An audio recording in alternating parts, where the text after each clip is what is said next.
உண்மையில இப்போ ஹங்கர் பசி என்பது முடிவெடுப்பவர்கள் முடிவெடுத்து அதனால்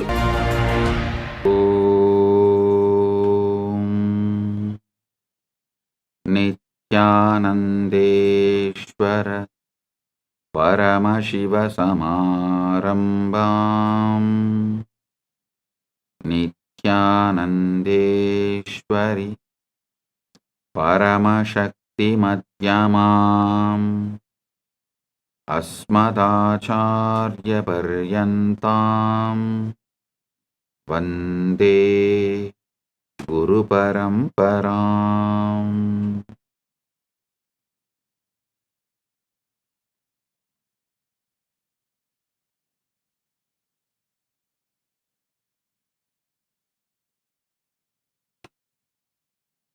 ஓம் ஓம்.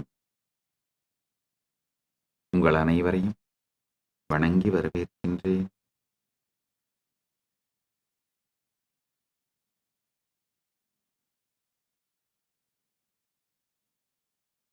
கைலாஸ் நித்யானந்த் ஜெயந்தி மகோத்சவம், நித்யானந்தோத்சவம், நித்யானந்த பிரம்மோத்சவத்தின் 16வது நாள் உற்சவம் உலகம் முழுவதிலும் இருக்கும் கைலாயங்களிலே நிகழ்ந்து கொண்டிருக்கின்றது.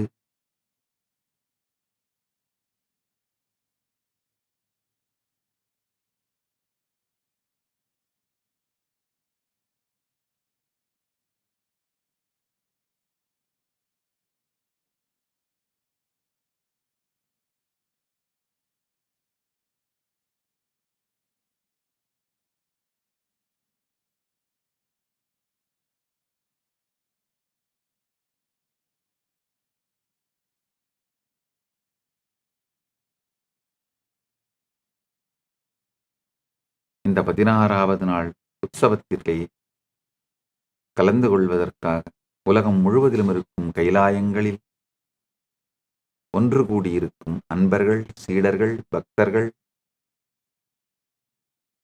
மற்றும் இணையத்தாலும் இதயத்தாலும் இணைந்திருக்கும் அன்பர்கள், பக்தர்கள், சீடர்கள்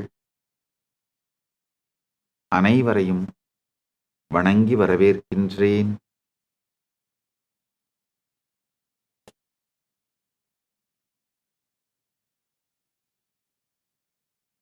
நித்யானந்தோத்சவத்தின் 16வது நாள் திருவிழாவாகிய இன்று கதவைத்திற காற்று வரட்டும் ஞான சத்சங்க, தியான சத்சங்க, ஞான ரசவாத நிகழ்விற்கு வந்திருக்கும் உங்கள் அனைவரையும் வணங்கி வரவேற்கின்றேன். இன்று பொங்கல் திருநாள், மகர சங்கராந்தி துவங்குகின்றது.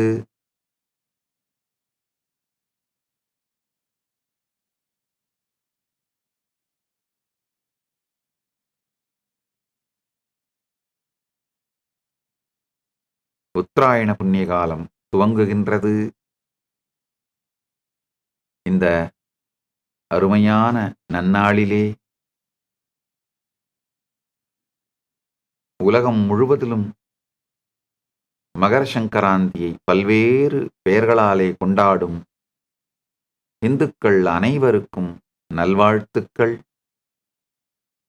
பொங்கல் பண்டிகையாக தமிழர்கள் கொண்டாடும் இந்த நன்னாளிலே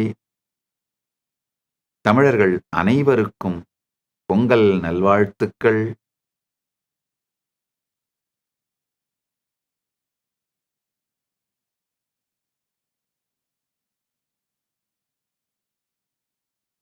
இந்த இனிய பொங்கல் திருநாள் எல்லோருக்கும் எல்லா மங்களத்தையும் நன்மையையும் தந்து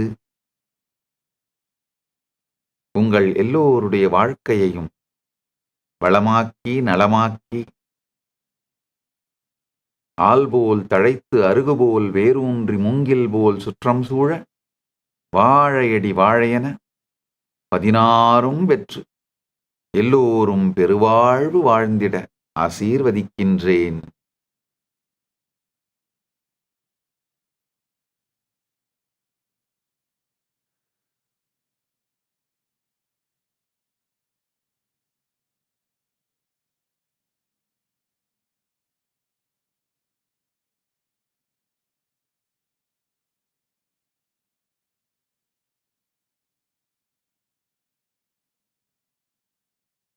பரமசிவ பரம்பொருள்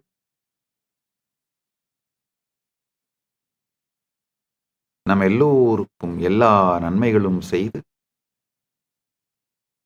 பரமாத்வைதத்தை அருளி ஆசீர்வதிக்கட்டும்.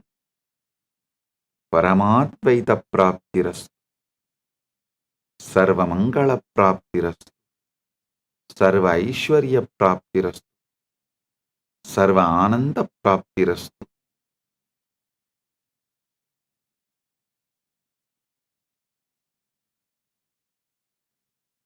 கோப்ராஹ்மணேப்யோ சுபமஸ்து நித்யம். லோகாः சமஸ்தாः சுகினோ பவந்து. போகி, பொங்கல் மற்றும் மாட்டுப்பொங்கல், கனுப்பொங்கல் என்று நாம் கொண்டாடும் இந்த எல்லா பொங்கல் திருநாளும் எல்லோருக்கும் மங்களத்தை அளித்து, எல்லோருக்கும் ஆனந்தத்தை அளித்து பெருநன்மை செய்வதாகட்டும். லோகாः சமஸ்தாः சுகினோ பவந்து. லோகாः சமஸ்தாः சுகினோ பவந்து. லோகாः சமஸ்தாः சுகினோ பவந்து.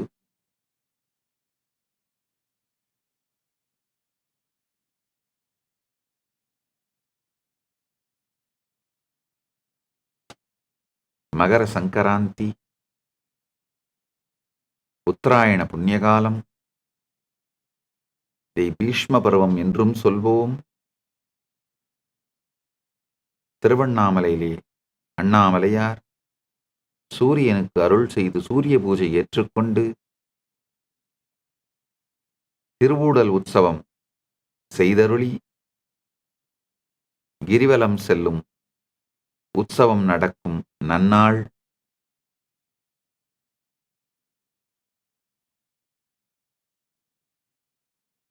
மற்றும்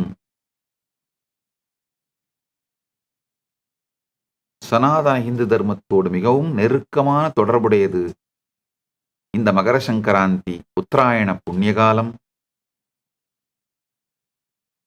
உத்தராயண புண்ணிய காலத்திலே உடலை விடுவது முக்திக்கான நேர்வழி என்று கீதையிலே கிருஷ்ணன் சொல்லுகின்றார். அதனால் பீஷ்மர் கூட இச்சாமிருத்தி வரம் பெற்றவர் என்பதனாலே அம்புப்படுக்கையில் உயிர் துறக்காமல் படுத்திருந்து காத்திருந்து இந்த மகர சங்கராந்தி பிறந்த பிறகு, உத்தராயணம் பிறந்த பிறகு உடலை விடுகின்றார். அதனால இந்த நாள்களுக்கு, இந்த மகர சங்கராந்திக்கு பீஷ்ம பருவம் என்று கூட ஒரு பெயர் உண்டு.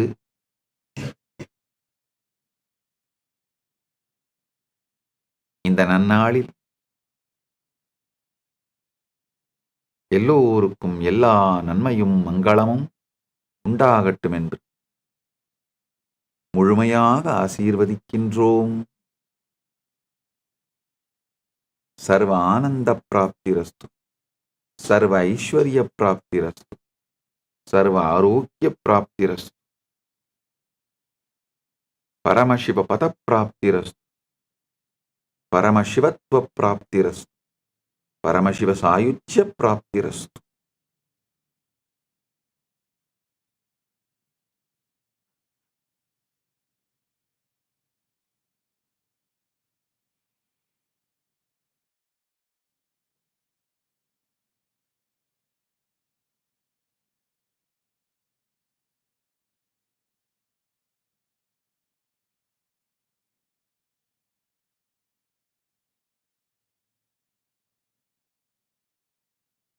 உலகம் முழுவதிலும் இருக்கும் கைலாயங்களில் உத்தராயண புண்ணிய காலம் துவங்குகின்றது. உத்தராயண புண்ணியகால திருவிழாக்களும் உற்சவங்களும் துவங்குகின்றன. அக்னிர் ஜோதிர் அகம் சுக்ல ஷட்மாசா உத்தராயணம் தத்ர பிரயாதாகச்சந்தி பிரம்ம பிரம்மவிதோ ஜனாஹ. அக்னிர் ஜோதிர் அஹ சுக்லஹ ஷட்மாசா உத்தராயணம் தத்ர பிரயாதாகச்சந்தி பிரம்ம பிரம்மவிதோஜனாக. கீதையிலே 8வது சாப்டர்ல 24வது ஸ்லோகம். இந்த உத்தராயணத்திலே யார் உடலை விட்டு பிரயாணம் செய்கிறார்களோ அவர்கள் நேரடியாக பரம்பொருளை, பிரம்மத்தை அடைகிறார்கள். இது தேவயானம் எனும் பாதை, மறுபிறவியில்லாத விடுதலைக்கான வழி என்று கிருஷ்ணன் கீதையிலே சொல்லுகிறார். அதேபோல பீஷ்மரும் காத்திருந்து இந்த உத்தராயணத்திலேயே உடல் விடுகின்றார்.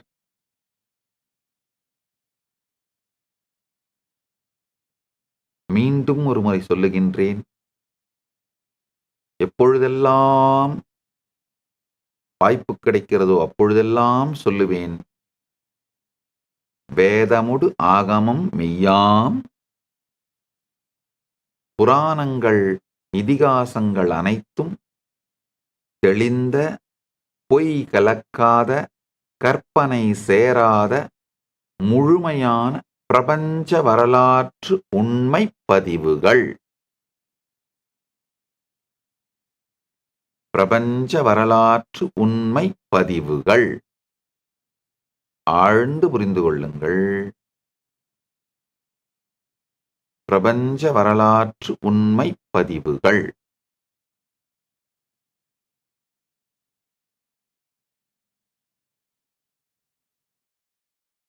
இந்த 16வது நாள் சத்சங்கத்தில்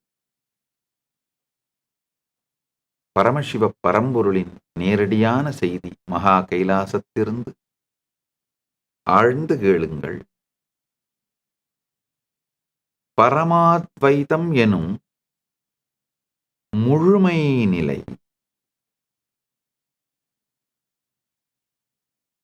எளிமையான புரிதலால் மட்டுமே நிகழ்ந்துவிட சாத்தியம் உண்டு. தனிப்பட்ட கடும் தவமோ கடும் சாதனைகளோ கலியுகத்திலே மக்களால் செய்ய இயலாது என்பதனால் எளிமையான ஸ்ரத்தையோடு கூடிய புரிதலால் மட்டுமே பரமாத்வைதத்தை அடைந்துவிட முடியும். அதனால தயவு செய்து சற்றே பொறுமையோட கேளுங்க. இந்த ஞான கருத்துக்களை புரிந்து கொண்டாலே போதும், வேற ஒண்ணுமே இல்லைங்க. இட் இஸ் ஜஸ்ட் வாழ்க்கைங்க. வாழ்க்கையினுடைய வெற்றியே அகத்திலே வெற்றி, இகத்திலே வெற்றி, பரத்திலே வெற்றி, உள்ளுள்ளும் புறத்துலும் வெற்றி. இது எல்லாமே ஜஸ்ட் காக்னிட்டிவ் ஷிஃப்ட் தாங்க. நாம் எவ்வாறு வாழ்க்கையை பார்க்கின்றோமோ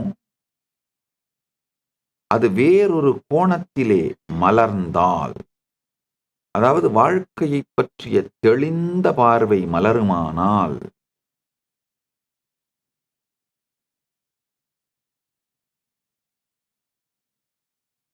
வெறும் எளிமையான சாதாரண புரிதல், ஸ்ரத்தையோடு கூடிய புரிதலாலேயே பரமானுபூதியை அடைந்துவிட முடியும். நம்முடைய சனாதன இந்து தர்மத்திலங்கயா வேதங்களும் உபனிஷதங்களும் ஸ்ரவண மனன நிதித்தியாசனம் என்கின்ற 3 படிகளைத்தான் வலியுறுத்துகின்றன. ஸ்ரவணம் என்றால் இந்த பரமசத்தியங்களை தானே அனுபூதி அடைந்த அவிச்சின்ன குரு பரம்பரையிலே சாஸ்திரங்களை உள்வாங்கிய,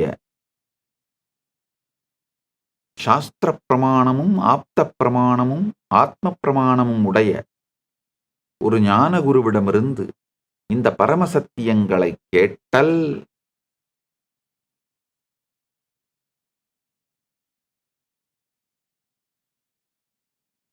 கேட்ட பிறகு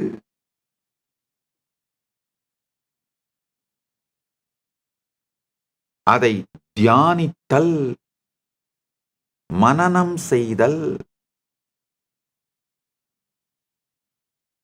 உண்மையிலங்கய்யா, ஸ்ரத்தையோடு கேட்டலே தானாவே அது மனனம் நிகழத் துவங்கிவிடும். பிறகு நிதித்தியாசனம், அதை வாழ்தல். அவ்வளவுதான்.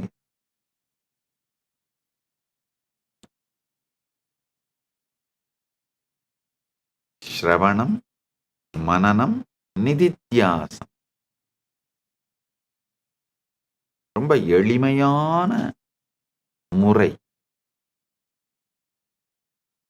பெருசா கடும் தவம் 12 வருஷம் பிராணாயாமம் பண்ணு, 20 வருஷம் தியானம் பண்ணு,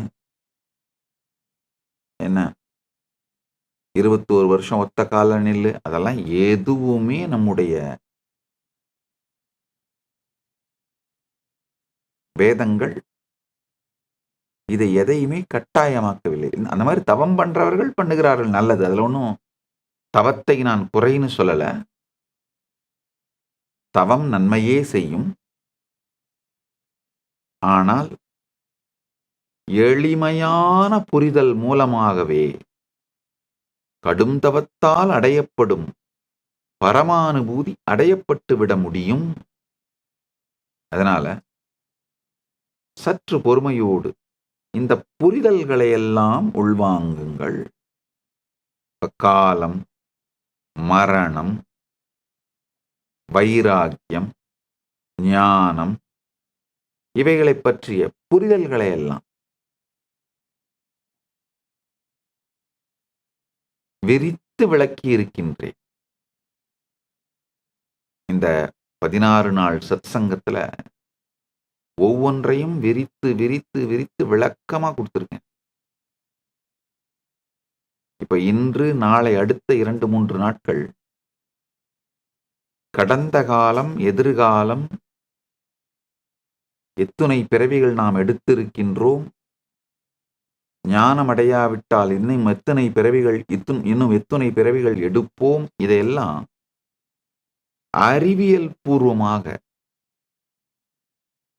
சயின்ஸும் ரேஷனலும் மேத்ஸும் யூஸ் பண்ணி நிரூபித்திருக்கின்றோம். உங்களுக்கு பிரசன்ட் பண்ண போறேன். இன்று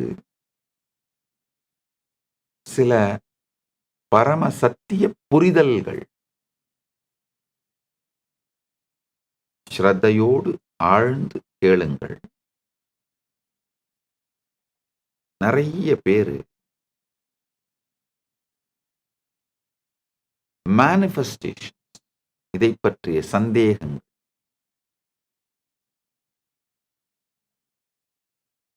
நிறைய கேள்விகள் அனுப்பியிருக்கீங்க. அது மட்டும் இல்லாம சில முக்கியஸ்தர்கள், அன்பர்கள் கேள்விகள் அனுப்பியிருக்கீங்க.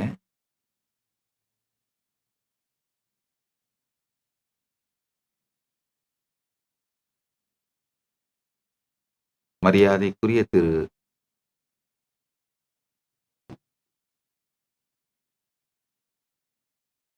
பாபா சாய்ராம்ஜி அவர்கள் கேள்விகளை அனுப்பியிருக்கீங்க. உங்களை வணங்கி வரவேற்கின்றேன். ஷீரடி சாய்பாபா டெம்பிள், சென்னையிலே இருக்கின்ற ஷீரடி சாய்பாபா டெம்பிளிலிருந்து ஸ்ரீ பாபா சாய்ராம்ஜி அவர்கள் அருமையான 10க்கும் மேற்பட்ட கேள்விகளை அனுப்பியிருக்கீங்க. இந்த கேள்விகளே நீங்கள் எவ்வளவு ஆழமான, தீர்க்கமான ஞானமும் பேரறிவும் உடையவர் அப்படிங்கிறத காட்டுது. உங்கள் கேள்விகளே என்னை மிகவும் உற்சாகப்படுத்துகிறது. இந்த கேள்விகளுக்கு விடையளிக்க நான் மிகவும் ஆனந்தப்படுகின்றேன்.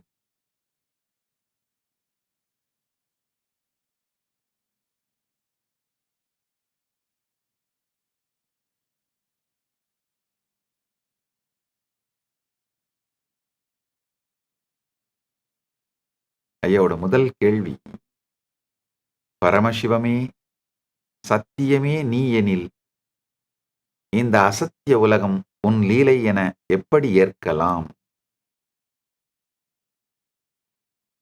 ஐயா ஸ்ரீ பாபா சாய்ராம்ஜி ஐயா நல்லா புரிஞ்சுக்கோங்க. அதாவது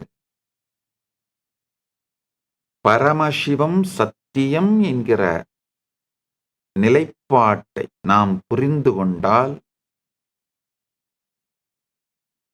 உலகம் அசத்தியமல்ல, உலகத்தை பற்றி நாம் வைத்திருக்கும் கருத்துக்கள் தான் அசத்தியம் என்று புரிந்துவிடும். பிரபஞ்சம் மாயை அல்ல, பிரபஞ்சத்தோடு நாம் வைத்திருக்கும் உறவு, பிரபஞ்சத்தை பற்றி நாம் வைத்திருக்கும் புரிதல், பிரபஞ்சத்தை நாம் பார்க்கின்ற விதம், நாம் அனுபவிக்கின்ற விதம், அதுதான் மாயை. ஆழ்ந்து புரிந்து கொள்ளுங்க. அதாவது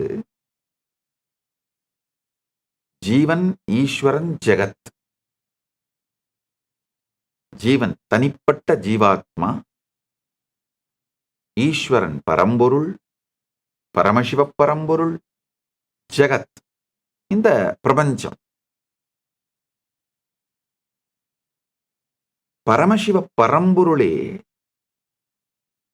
இந்த ஜெகமாக விரிந்திருக்கின்றது. தன்னை தானே அவர் அனுபவித்துக் கொள்வதற்காக ரொம்ப அழகா நம்முடைய வேதங்கள் சொல்லுது, ஏகோகம் பகுஷ்யாமகா.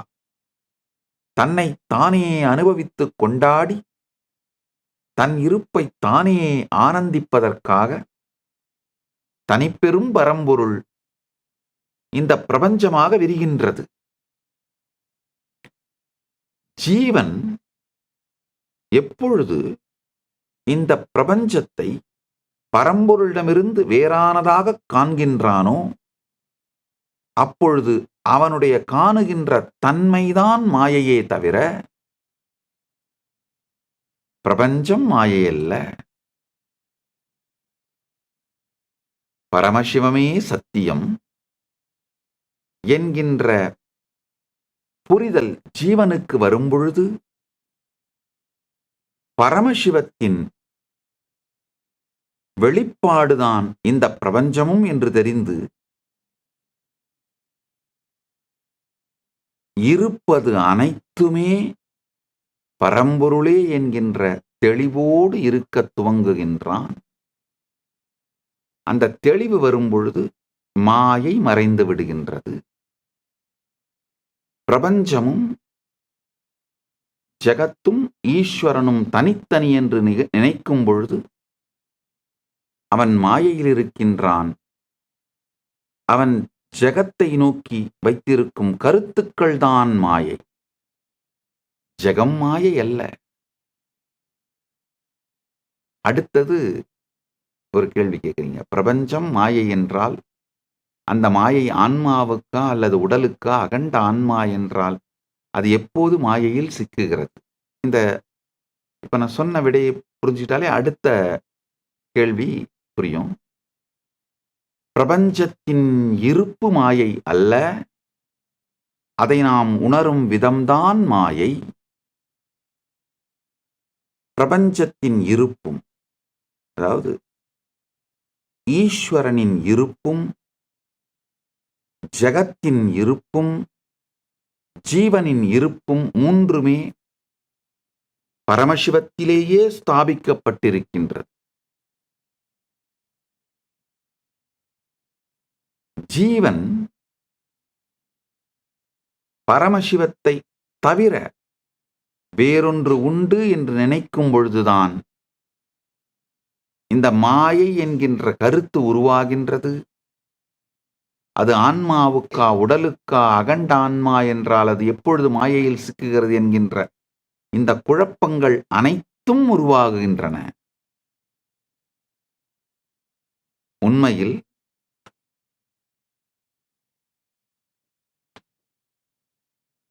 ஜீவன் சிவத்திடமிருந்து ஜெகத்தை பிரித்து பார்க்கின்ற இந்த மாயை மட்டும்தான் விட வேண்டுமே தவிர இதிலே யாரும் எப்போதும் எதிலுமே சிக்கவில்லை. இது ஜஸ்ட் ஒரு கன்ஃபியூஷன், ஒரு சாதாரண கன்ஃபியூஷன். அதாவது கயிற்றை இரவு நேரத்திலே பாம்பாக காணும் பொழுது எவ்வாறு ஒரு மனிதன் கலக்கமடைகின்றானோ அதுபோலே சில வினாடிகளுக்கு நாம் பரம்பொருளையே உலகம் என்கின்ற கற்பனையினாலே பார்த்து கலக்கமடைகின்றோம். கலக்கத்திலிருந்து விடுபடுவதே ஞானம். மூணாவது கேள்வி கேட்குறீங்க, பரமசிவ சாட்சா்காரம் யாருக்கு கிடைக்கும்? முயற்சியாளருக்கா, முழு ஒப்படைப்பு கொண்டவருக்கா? முயற்சி அப்படிங்கிறது பெருமானுடைய அருளால் வருவது. முழு ஒப்படைப்பு என்பது முயற்சியினால் வருவது. ஆத்ம விசாரமா, ஆத்ம சரணாகதியா அப்படின்னு பார்த்தீங்கன்னா, அதாவது பெருமானுடைய அருளா, நம்முடைய சுய முயற்சியா? இந்த ரெண்டுல எது அப்படின்னு பார்த்தோம்னா, நம் சுயமுயற்சியே பெருமான் அருளால் தான் வருகின்றது. முழு சரணாகதியும் முயற்சியினால் தான் வருகின்றது. இது ஒன்னோட ஒன்று சிக்கின அந்த வர்ச்சுவஸ் சர்க்கிளுங்கய்யா. முயற்சியை செய்ய ஆரம்பிக்கும் பொழுது சரணாகதி வர ஆரம்பிக்கும். ஒன்றும் இல்லைங்கய்யா, எல்லா முயற்சிகளையும் செஞ்சு முடிச்சுட்டு நம்மளால ஒன்றும் பண்ண முடியாதுன்னு புரிஞ்சுக்கிட்ட அப்புறம் தான் முழு சரணாகதி வரும். அது வரைக்கும் முழு சரணாகதி வராது. அதனால முயற்சி செய்து செய்து செய்து செய்து செய்து செய்து முழு சரணாகதிக்கான பக்குவத்திற்கு வர வேண்டும். அப்ப முழு சரணாகதிக்கான பக்குவத்துக்கு வர்றதுக்கே முயற்சி வேணும். அதே மாதிரி முயற்சி பண்ண பண்ண முழு சரணாகதிக்கான, முழு ஒப்படைப்புக்கான பக்குவம் வர ஆரம்பிக்கும். முழு ஒப்படைப்புக்கான பக்குவம் வர வர சரியான முயற்சி எது அப்படின்றது புரியும். இது எல்லாமே ஒரு விஷய சர்க்கிள்ங்க, தனித்தனி இல்லைங்க. இந்த முழு முயற்சியும் முழு ஒப்படைப்பும் தனித்தனியானதல்ல. இது அத்தனையும் ஸ்பான்டேனியஸா நடக்கும், சைனர்ஜெட்டிக்கா நடக்கும், சைமல்டேனியஸா நடக்கும். நம்முடைய நாமே தேடுவதும், பரம்பொருளை சரணடைவதும், பரம்பொருளின் அருள் நம்மீது பொழிவதும், இது எல்லாமே ஒரு விஷய சர்க்கிள் மாதிரிங்க. ஒன்று இன்னொன்ன ட்ரிகர் பண்ணும், ஒன்று இன்னொன்ன ட்ரிகர் பண்ணும், ஒன்று இன்னொன்ன இயக்கும். ஓரளவுக்கு முயற்சி பண்ணுவோம், ஓரளவுக்கு சரணாகதி பற்றி புரியும். இதை செய்யும் பொழுது பரம்பொருளோட சக்தி நமக்குள்ள மலரும், அவருடைய அனுக்கிரகம் கிடைக்கும். அது இன்னும் நம்முடைய முயற்சியை அதிகமாக்கும். அந்த முயற்சி அதிகமாய் சரணாகதி இன்னும் அதிகமாகும். சரணாகதி இன்னும் அதிகமாய் இன்னமும் பரம்பொருளின் அனுக்கிரகம் அதிகமாகும். இது இப்படியே சுத்தி சுத்தி முழுமையான சரணாகதியும், முழுமையான முயற்சியும், முழுமையான அனுக்கிரகமும் ஒரு வினாடியில் மலரும், ஒரு இடத்திலே மலரும். அதுதான் பரமானுபூதி.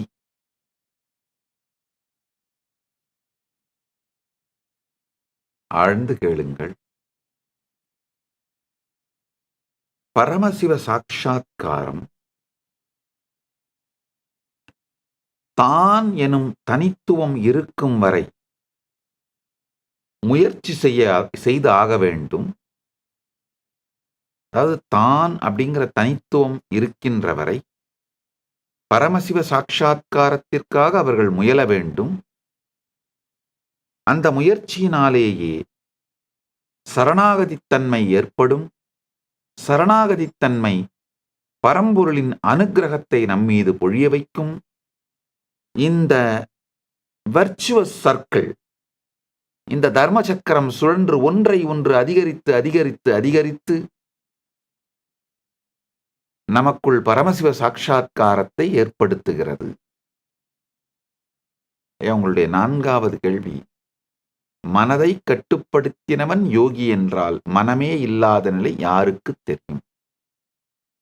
யோகத்தை பற்றி பதஞ்சலி கொடுக்கின்ற அடிப்படை விளக்கமே யோகாக சித்த விருத்தி நிரோதா அப்படின்னா மனம் இல்லாத நிலை, சித்த விருத்தி இல்லாத நிலையில் இருப்பவன்தான் யோகின்னு சொல்றாரே தவிர கட்டுப்படுத்தினவன் யோகின்னு சொல்ற. நிரோதகா என்கிற வார்த்தைக்கு இல்லாத நிலை, கட்டுப்படுத்திய நிலை அப்படின்னு சொல்லவே இல்லை. அதனால யோகியே இந்த படிகளின் வழியாக யம நியம ஆசன பிராணாயாம பிரத்யாகார தாரணா தியான சமாதி எனும் அஷ்டாங்க யோகத்தின் படிகளின் வழியாக சாதனை செய்ய துவங்கும் பொழுது மனம் இல்லாத நிலையான சமாதிக்குள் தான் செல்லுகின்றார்கள். மனத்தை கட்டுப்படுத்துதல் அப்படிங்கிற ஒரு நிலையே இல்லைங்கய்யா. ரெண்டே ரெண்டு தான், மனம் இருக்கும் நிலை, மனம் கடந்த நிலை. அதனால மனம் இல்லாத நிலையில்தான் ஒருவன் முழுமையான யோகியாக கூட மாறுகின்றான். உங்களுடைய 5வது கேள்விங்கய்யா, மனம் இருக்கும் போதேதான் உன் குரல் கேட்க முடியுமா? மௌனம் இருக்கும், மௌனம் இருக்கும் போதேதான் உன் குரல் கேட்க முடியுமா? உரையாடலால் இல்லை என்றால் 4 வேதங்கள் எதற்காக?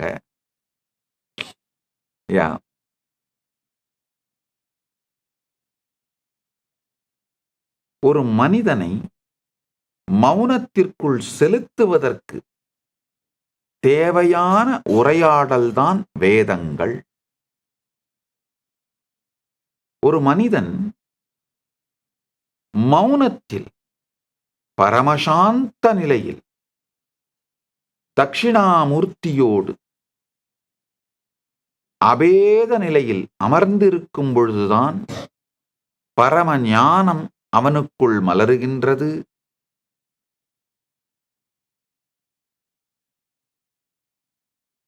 மௌனத்தினாலே பரம்பொருள் மூர்த்தி அருளுகின்ற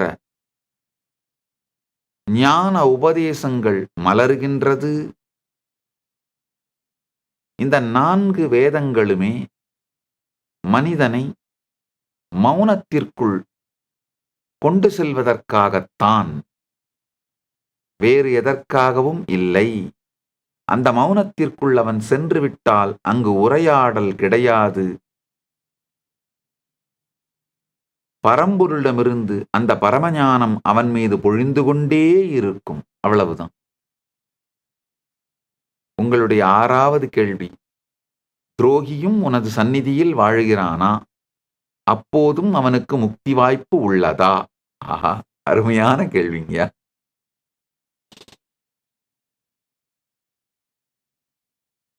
என்னுடைய ஞானகுரு அருணகிரி யோகீஸ்வரர், அதாவது அண்ணாமலையானே அருணகிரி யோகீஸ்வரராக திருவண்ணாமலையிலே வீற்றிருந்து அருள் செய்கின்றார். அந்த அருணகிரி யோகீஸ்வரர் எனக்கு தரிசனம் கொடுத்து தீட்சை அளித்த பொழுது நான் அவர்கிட்ட ஒரு வரம் கேட்டேன். அப்பா, என்னை அவர் அருணகிரி யோகீஸ்வரர் எனக்கு உத்தரவிட்டார், இந்த ஞானத்தை உலகம் முழுவதும் பரப்பு, எல்லோருக்கும் தீட்சை செய்துவேன்னு ஆச்சாரிய அபிஷேகம் பண்ணி ஆசீர்வாதம் பண்ணார். அப்ப நான் அவர்கிட்ட ஒரு வரம் கேட்டேன். பெருமானே, என்னை நினைந்தோரெல்லாம் உன்னை நினைந்தோர் ஆகுக. ஏன்னா அண்ணாமலையாரை நினைச்சா நிச்சயமா முக்தி. அதனால என்னை நினைந்தோர் எல்லாம் உன்னை நினைந்தோர் ஆகுகன்னு வரம் கேட்டேன். அப்போ ஒரு அழகான ஒரு வரம் கொடுத்தாரு. உன்னை எந்த பாவத்தில் நினைந்தாரோ அதே பாவத்தில் என்னை நினைந்தோர் ஆகுக அப்படின்னு வரம் கொடுத்தாரு. அப்படின்னா என்ன சொல்றாருன்னா, துரோகிகளும் கூட அவரையே நினைப்பதனால் இறுதியில் அவர்களுக்கும் முக்தி வாய்ப்பு உண்டு. ஆனா அந்த துரோகத்தினாலே அவர்கள் செய்கின்ற செயல், அந்த வினை அவர்களை படாத பாடுபடுத்தி நரகத்தின் வழியே கொண்டு சென்று முக்தி அளிக்கும்.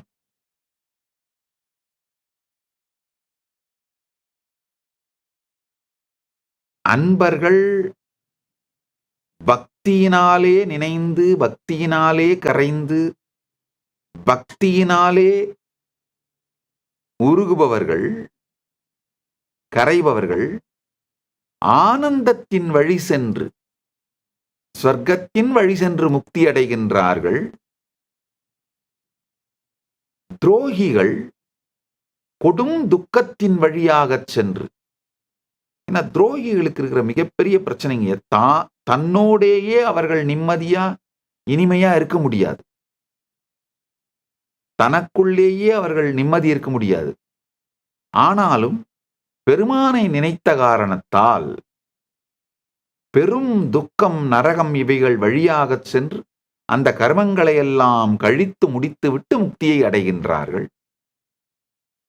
பக்தர்களும் துரோகிகளும் 2 பேருமே முக்தி அடைகிறார்கள். இறுதியில் துரோகிகளுக்கு கொஞ்சம் காலம் எடுக்கும், கஷ்டம் எடுக்கும், அவ்வளவுதான்.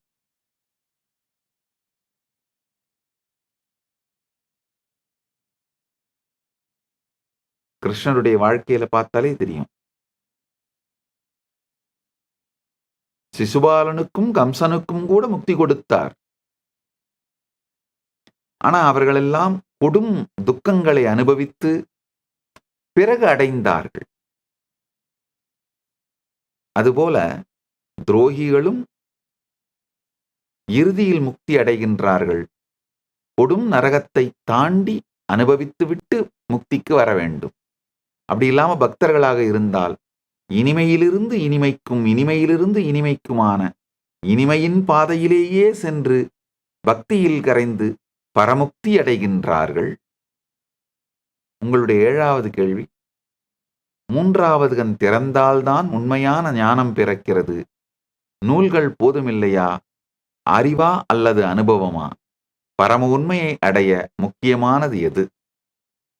பரம உண்மையை அடைய அனுபூதிதான் முக்கியம். அதுல ஒன்றும் சந்தேகமே இல்லை.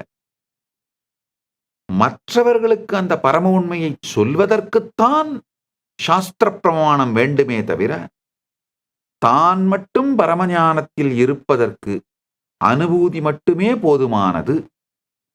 தான் மட்டும் பரமஞானத்தில் இருப்பவனுக்கு இருக்க வேண்டும் என்பவர்களுக்கு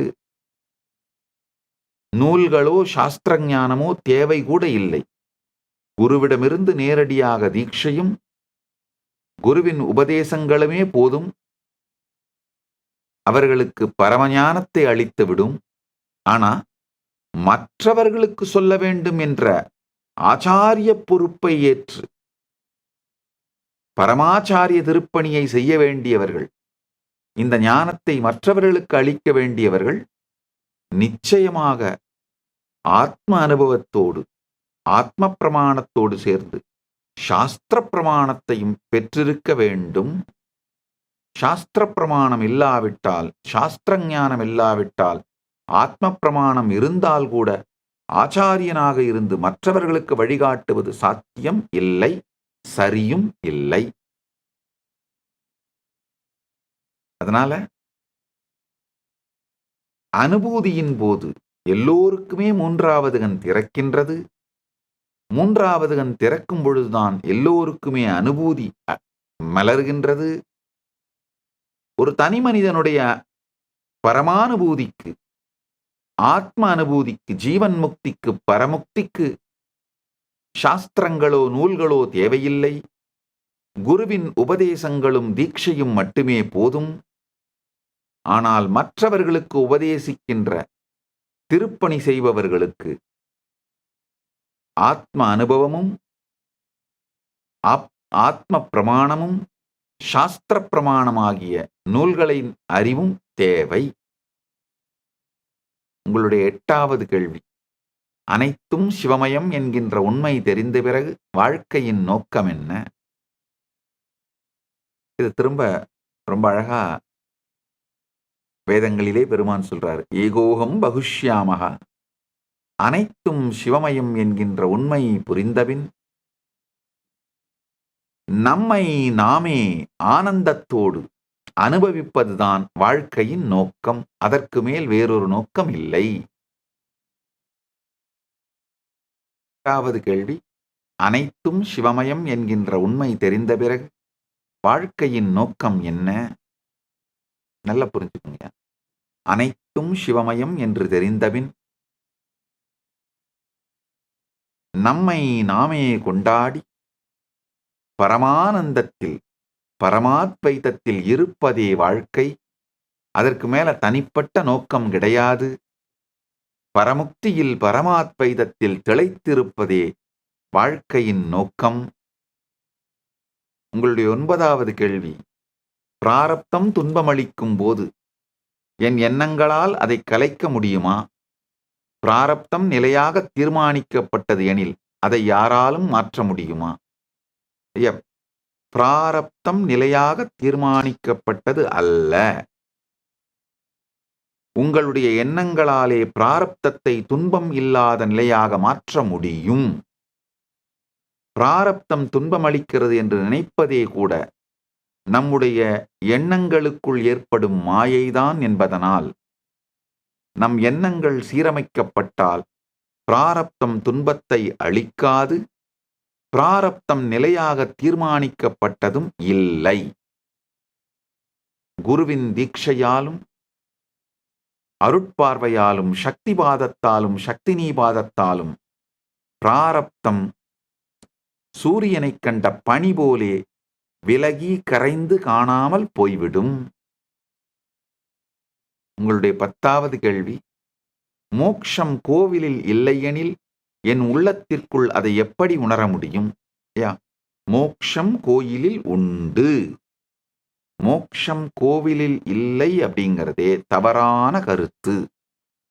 மோக்ஷம் கோவிலிலும் உண்டு, நம் உள்ளத்திலும் உண்டு. கோவிலில் மோக்ஷத்தை கண்டார் மட்டுமே உள்ளத்துள் மோக்ஷத்தை காண முடியும். கோவிலில் கடவுளை உணர்ந்தார் மட்டுமே உள்ளத்துள் கடவுளை உணர முடியும். வெளியில நம்முடைய புலன்கள் இயல்பாகவே புறபலகை நோக்கியே இயங்குகின்றது. வெளியில கோவிலில் கடவுளை உணர்ந்தால், மோட்சத்தை உணர்ந்தால், அமைதியை உணர்ந்தால் மட்டும்தான் உள்ளத்திற்குள்ளும் அதை உணரும் பக்குவம் வரும். அதனால் ஊர்தோறும் ஆலயம் செய்வோம், வீதிகள் தோறும் ஆலயம் செய்வோம், வீடுகள் தோறும் ஆலயம் செய்வோம் என்பதுதான் நம்முடைய சனாதன இந்து தர்மத்தின் பாரம்பரியம். பாருங்கய்யா, இந்த வீடுகள் தோறும் பூஜை அறைன்னு வைத்திருக்கின்ற பழக்கமே நம்முடைய சனாதன இந்து தர்மத்துக்கே உரிய பழக்கம்ங்கய்யா. ஊர்தோறும் ஆலயம் செய்து, வீதிதோறும் ஆலயம் செய்து, வீடுதோறும் ஆலயம் செய்து, வீட்டிலே இருக்கின்ற ஆலயம் ஆன்மார்த்த பூஜைக்காகவும், ஊர் மத்தியில் இருக்கும் ஆலயம் பரமார்த்த பூஜைக்காகவும் என்று நம் முன்னோர்கள் வகுத்து வைத்தது. கோவிலில் மோக்ஷம் உண்டு, கோவிலில் இறை அனுபூதி உண்டு, கோவிலில் கடவுள் தரிசனம் உண்டு, கோவிலில் மோட்சத்தையும் இறை அனுபூதியையும் சாந்தத்தையும் சக்தியையும் அமைதியையும் ஆண்டவனையும் உணர்ந்தவனால் மட்டும்தான் உள்ளத்துள் அவைகளையெல்லாம் உணர முடியும். அடுத்து உங்களுடைய 10வது கேள்விங்க, பரமசிவமே, உன்னால் ஏற்கப்படாதது ஏதாவது இருக்கிறதா? எதுவும் இல்லை. பரமசிவம் தானே விரிந்துதான் அனைத்தையும் செய்திருப்பதனால் தான் ஏற்றுக்கொள்ளாத ஒன்று என்பதே இல்லாத நிலையில்தான் அவரும் இருக்கின்றார். அதை நாம் புரிந்து கொள்வதே ஞானம். பரமசிவத்தால் ஏற்கப்படாத ஒன்று என்று எதுவுமே இல்லை. உங்களுடைய 12வது கேள்வி, இறந்த பிறகு ஆன்மா எப்போது பிற உடலில் புகுகிறது? அதை காண இயலுமா, உணர இயலுமா? சாத்தியம். இறந்து 3 க்ஷணங்களுக்குள், அதாவது நீங்க வாழும் பொழுதுங்கய்யா, உங்களுடைய எண்ணம் ஒரு எண்ணத்துக்கும் இன்னொரு எண்ணத்துக்கும் இடையிலே இருக்கிற இடைவெளி தான் ஒரு க்ஷணம். இது மனிதனுக்கு மனிதன் மாறுபடும். வாழும் பொழுதே பரமசாந்தத்திலே சமாதி பழகி ஒரு எண்ணத்துக்கும் இன்னொரு எண்ணத்துக்கும் இடையிலே இருக்கின்ற இடைவெளி 1 மணி நேரம் 2 மணி நேரம் என்று மாற்றி யோகியாக இருப்பவன் இறந்த பிறகும், உடலை விட்ட பிறகும் அதே பரமசாந்த நிலையில் இருந்து தனக்கு தேவையான சரியான இடத்திலே சரியான உடலை பெற்று அந்த உடலுக்குள் நுழைவார். இல்லை, உடலெடுக்க வேண்டிய விருப்பமில்லாவிட்டால் ஜீவன் முக்தியிலே பரமுக்தியிலே கரைந்து விடுவார். ஒருவேளை வாழும் பொழுது பரபரப்போடும் அமைதியின்மையிலும் எஜிடேட்டடா எண்ட்லெஸ் டிஸ்ட்ராக்ஷன்ல வாழ்ந்தவராக இருந்தால் அதே வேகத்தோடு உடலை விட்ட பிறகும் 3 க்ஷணத்திற்குள் அடுத்த உடலை எடுத்து விடுவார். ஒரு மனிதன் உடலை விட்ட பிறகு 3 க்ஷணத்திற்குள் அடுத்த உடலை எடுத்து விடுகின்றார். இதை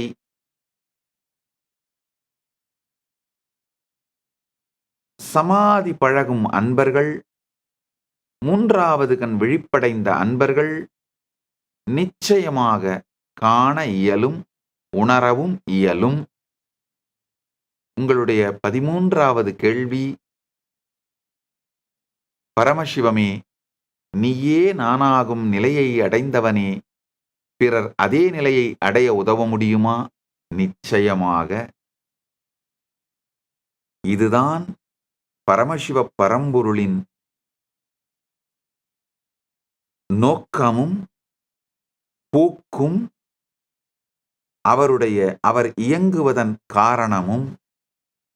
பரமசிவ பரம்பொருள் இவ்வுருத்தாங்கி இவ்வுயிர் மூலமாய் வெளிப்பட்டு இயங்குவதன் ஒரே காரணம், நீயே நானாகும் நிலையை, நானே நீயாகும் நிலையை, இந்த பரமாத்வைதத்தை தொடர்ந்து அனைவருக்கும் கொடுத்து கொண்டே இருப்பதுதான். அதை கொடுக்கவும் அதற்கான தீட்சையையும் சக்திபாதத்தையும் சக்திநீபாதத்தையும் அளிப்பதைத்தான் பெருமான் தொடர்ந்து இவ்வடிவு மூலம், இந்த வெளிப்பாட்டின் மூலம் செய்து கொண்டே இருக்கின்றார். உங்க 14வது கேள்வி, சக்தி இல்லாமல் நீ செயல்பட முடியாதா? சக்தியும் நீயே என்றால் இரண்டும் ஒன்றாக எப்பொழுது தோன்றின? சக்தி சிவத்திலிருந்து தனியாக இல்லை. இருப்பும் இயக்கமும் தன்னுடைய இயற்கையாக உடையது சிவம். அதனால் சக்தி எக்காலத்தும் தனியாய் தோன்றவில்லை. அது சிவத்தோடேயே எப்பொழுதும் இருக்கின்றது. சிவத்தின் இருப்பு எப்பொழுதிருந்தெல்லாம் இருக்கிறது என்று நாம் நினைக்கின்றோமோ அப்பொழுதே சக்தியின் இருப்பும் இருக்கின்றது. அதாவதுங்க, எப்பொழுது தோன்றியதுன்ற கேள்வியை ஒரு கால வரையறைக்கு உட்பட்ட மனத்தோட கேள்வி. இந்த கேள்விக்கு பதிலே சொல்ல முடியாது. கடந்தது, இருப்பது, எதிர்வருவது என்கின்ற காலங்களுக்கெல்லாம் அப்பாற்பட்டு அனாதியாக, ஆதியும் அந்தமும் இல்லாததாக எப்பொழுதும் இருக்கின்ற சிவம் சக்தியோடேயே இருக்கின்றது. அது சக்தியோடே இணைந்தே இருப்பதனால் சக்தியோடே இணைந்தே செயல்படுகின்றது. சக்தி இல்லாமல் சிவம் இருக்கக்கூட முடியாது என்பதனால் சக்தி இல்லாமல் செயல்பட முடியாதா என்கின்ற கேள்விக்கே இங்கு அவசியமில்லை. சிவத்தின் இருப்பே சக்தியோடு சேர்ந்ததுதான். சக்தியின் இருப்பும் சிவத்தோடு சேர்ந்ததுதான். சக்தியின் இருப்பு நிலை சிவம், சிவத்தின் இயங்கு நிலை சக்தி. அதனால இரண்டும் வேறு வேறு கிடையாது. உங்களுடைய 15வது கேள்வி, எக்ஸிஸ்டன்ஸ் சத்தமா சப்தமா, முதலில் தோன்றியது எது?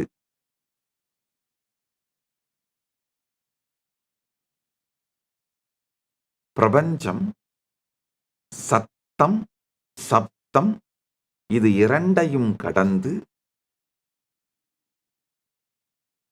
பிந்துவின் இருப்பிலிருந்து நாதம் உண்டாகி நாதத்தோடு சேர்ந்தே இதை புரிந்து கொள்ளுகின்ற சப்தமும், பிறகு சப்தத்திற்கு விளக்கம் சொல்லுகின்ற மனமும், மனத்தின் விருத்தியினாலே சப்தம் இசையாகவும் மொழியாகவும் மலர்தலும், இது அனைத்துமே ஸ்பான்டேனியஸாவும் சைமல்டேனியஸாவும் மேனிஃபெஸ்ட் ஆகுதுங்க. இதுல கோழி முதலில் வந்ததா, கோழி முதலில் வந்ததா, முட்டை முதலில் வந்ததா அப்படிங்கிற கேள்விக்கே இடம் இல்லை. கோழி முதலில் வந்ததா, முட்டை முதலில் வந்ததான்னு பார்த்தோம்னா அந்த கேள்விக்கு இடம் இல்லை. எல்லாமே சைமல்டேனியஸாவும் ஸ்பான்டேனியஸாவும் மேனிஃபெஸ்ட் ஆகும். பிந்துவிலிருந்து சத்தமும் சப்தமும், சப்தத்திலிருந்து இசையும், இசையை புரிந்து கொள்ளும் மனமும், இசையிருந்து வார்த்தைகளும், வார்த்தைகளை புரிந்து கொள்ளும் மனமும், இவை அனைத்துமே ஸ்பான்டேனியஸா மேனிஃபெஸ்ட் ஆகுதுங்க. இதான் சத்தியம். பரமசிவமே நீ இரண்டையும் கடந்தவன் என்றால் அவை எங்கிருந்து வந்தது? இரண்டையும் கடந்து நிற்கும் பரமசிவத்திடமிருந்தே இரண்டும் வெளிப்படுகின்றது. உங்களுடைய 16வது கேள்விங்க, பரமசிவமே பாவமெல்லாம் நீ என்று ஏற்கும் பொழுது பாவி என்பதே தவறா? பாவமும் உன்னுடைய வடிவம் அல்லவா, உன்னுடைய ஒரு வடிவம் அல்லவா? ஆம். பரமசிவத்திற்கு பாவம் பாவி என்று எதுவுமே இல்லை. பாவம் பாவி என்று பிரிப்பதுதான் பாவமே தவிர பாவம் என்று எதுவுமே இல்லை, பாவி என்று எதுவுமே இல்லை. தன்னை மறந்திருக்கும் மாயைதான் பாவமே தவிர நிஜத்தில் பாவம் என்றும் பாவி என்றும் எதுவுமே இல்லை. பரமசிவம், நீங்க அடுத்த 17வது கேள்வி கேட்குறீங்க. பரமசிவமே நீ நித்தியன் என்றால் காலம் என்ன? காலாதீதனாக இருந்தால் நான் எப்போது உன்னை உணர முடியும்? காலாதீதம் அப்படிங்கிறத சற்றே புரிந்து கொள்ளுங்கள். அதாவது கடந்த காலத்தை ஆழ்ந்து பார்த்தீங்கன்னா கடந்த காலம்னே ஒண்ணு இல்லை. கடந்த காலத்தை பற்றிய நினைவுகள் தான் இருக்கு, அது நிகழ்காலத்துல தான் இருக்கு. அதே மாதிரி எதிர்காலம்னா என்னன்னு ஆழ்ந்து பார்த்தீங்கன்னா எதிர்காலம்னே ஒண்ணு இல்லை. எதிர்காலத்தை பற்றிய நினைவுகளும் ஏக்கங்களும் அந்த பதிவுகளும் நிகழ்காலத்துல தான் இருக்கு. நிகழ்காலம் எதுன்னு கொஞ்சம் ஆழ்ந்து பார்த்தீர்களானால் நிகழ்காலமும் இல்லை. காரணம் என்னன்னா நாம நிகழ்காலத்தை அப்சர்வ் பண்றதுக்குள்ளேயே கடந்த காலம் மாறிவிடுகின்றது. நிகழ்காலத்தை நம்ம பார்க்கவே எதிர்காலம் கடந்த காலமாக மாறிவிடுகின்றது. அப்சர்வ் பண்ணி முடிக்கிறதுக்குள்ளேயே அதை நாம நிகழ்காலம்னு பார்ப்பதற்குள்ளாகவே எதிர்காலம் கடந்த காலத்திற்குள் கரைந்து விடுகின்றது. அதனால தேடினால் முக்காலமுமே இல்லை. நம் இருப்பிலே உபனிஷதத்தில் இருந்தோமானால் 3 காலமும் நம்மீது இயங்குகிறது என்பதை புரிந்து கொள்ளலாம். காலம் அப்படிங்கிற ட்ரெயின்ல உட்கார்ந்துட்டு போற பேசஞ்சர் நாம இல்ல. காலம் அப்படிங்கிற ட்ரெயின் போற ட்ராக்கு தான் நாம. தண்டவாளம் நாம் அப்படிங்கிற இருப்பிலிருந்து பார்த்தோமானால் இப்பொழுது நித்திய நிகழ்விலே இருந்து நம்மையும் பரமசிவத்தையும் உணரலாம். நாமே பரமசிவம் என்பதை உணரலாம். இந்த காலம் பற்றி கடந்த 5 நாட்களாக மிக விரிவாக சத்சங்கத்தில் சொல்லியிருக்கேன். இந்த 5 சத்சங்கங்களையும் பார்த்தீர்களானாலுங்கய்யா, காலம் அப்படிங்கிற திரைப்படம் ஓடுகின்ற திரை நாம். திரைப்படத்துக்குள்ள இருக்கிற ஹீரோவோ வில்லனோ காமெடியனோ நாம இல்ல. அந்த திரைப்படம் ஓடுகின்ற திரை நாம் அப்படின்னு புரிஞ்சுக்கலாம். காலம்ங்கிற ரயில்ல உட்கார்ந்துட்டு போற பயணி நாம இல்ல. காலம்ங்கிற ரயில் போற தண்டவாளம் நாம் அப்படின்னு புரிஞ்சுக்கிட்டு உபனிஷதத்தில் அமர்ந்து சாட்சியாக பார்த்து சமாதியில் இருந்தோமானால் இந்த நித்திய நிகழ்விலே கடந்ததும் இருப்பதும் வருவதும் நமக்குள்ளேயே நினைக்கிறது, நமக்குள்ளேயே நிகழ்கிறது என்ற தெளிவும் காலாதீத தன்மையிலேயே இருக்கின்ற இருப்பும் நிகழ்கின்றது. திரு மரியாதைக்குரிய சாய்ராம்ஜி அவர்களுக்கு நன்றி. உங்களுடைய கேள்விகள் அனைத்துமே எனக்கு மிகுந்த சந்தோஷத்தையும் உற்சாகத்தையும் அளித்தன. நீங்கள் நேரலையிலே சாய்பாபா ஆலயத்தின், ஷீரடி சாய்பாபா அவர்களுடைய ஆலயத்தின் தரிசனத்தை காட்டியதற்காகவும் நன்றி. உங்கள் கேள்விகளுக்கு பதிலளித்துக் கொண்டிருக்கும் பொழுதே ஷீரடி சாய்பாபா அவர்களின் தரிசனத்தையும் பெற்றோம். அவருடைய தரிசனத்தை அளித்ததற்காக நன்றி. இந்த கேள்விகளின் மூலமாக அளிக்கப்பட்ட விடைகள் உங்களுக்கு உபயோகமாக இருக்கும். பரமாத்வைதத்தை உங்களுக்கு அனுபூதியாக மாற்றும் என்ற நம்பிக்கையோடும் ஸ்ரத்தையோடும் நீங்கள் பரமாத்வைத அனுபூதி அடைந்து பரமுக்தியில் நிலைத்திருந்து முழுமையான பரமாத்வைத அனுபூதியும் வேண்டியவாறு முழுமையாக வாழ்க்கையிலே வெளிப்படுத்தி அகத்திலே ஜீவன் முக்தியும் இகத்திலே பெருவெற்றியும் பரத்திலே பரமுக்தியும் அடைந்து பரமாத்வைதத்தில் வாழ்ந்திட ஆசீர்வதிக்கின்றேன். ஆனந்தமாக இருங்கள். அடுத்தது திரு மகேஷ், இந்து முன்னணியின் வேலூர் மாவட்டத்தின் தலைவரும் தமிழக பாரதிய ஜனதா கட்சியில் முக்கிய பிரமுகருமாக இருக்கின்ற திரு கே மகேஷ் அவர்கள் கேள்வி அனுப்பியிருக்காங்க. திரு கே மகேஷ் அவர்களை வணங்குகின்றேன். உங்களுடைய கேள்வி, taking Hinduism and its principles to rural people is something only Swamiji can do at this scale. What plans does Swamiji have to reach rural communities with these concepts, and in what ways we can extend our support to contribute this effort? Thiru K Mahesh அவர்களுக்கு நன்றி. இந்த கேள்வியை நீங்க கேட்டதற்காக மிகவும் ஆனந்தப்படுகிறேன். ஐயா, முதல்ல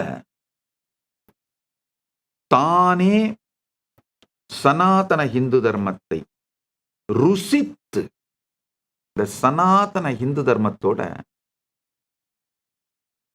utility வேல்யூவை புரிஞ்சுக்கிட்டுங்க. அதாவது எப்படி சனாதன இந்து தர்மம் தன்னுடைய தினசரி வாழ்க்கையிலே நம்முடைய உடல் நலத்தையும் மனநலத்தையும் உயிர் நலத்தையும் இனிமையான உறவுகளையும் செல்வ வளத்தையும் அதிகமாக்குகிறது, மேன்மைப்படுத்துகிறது.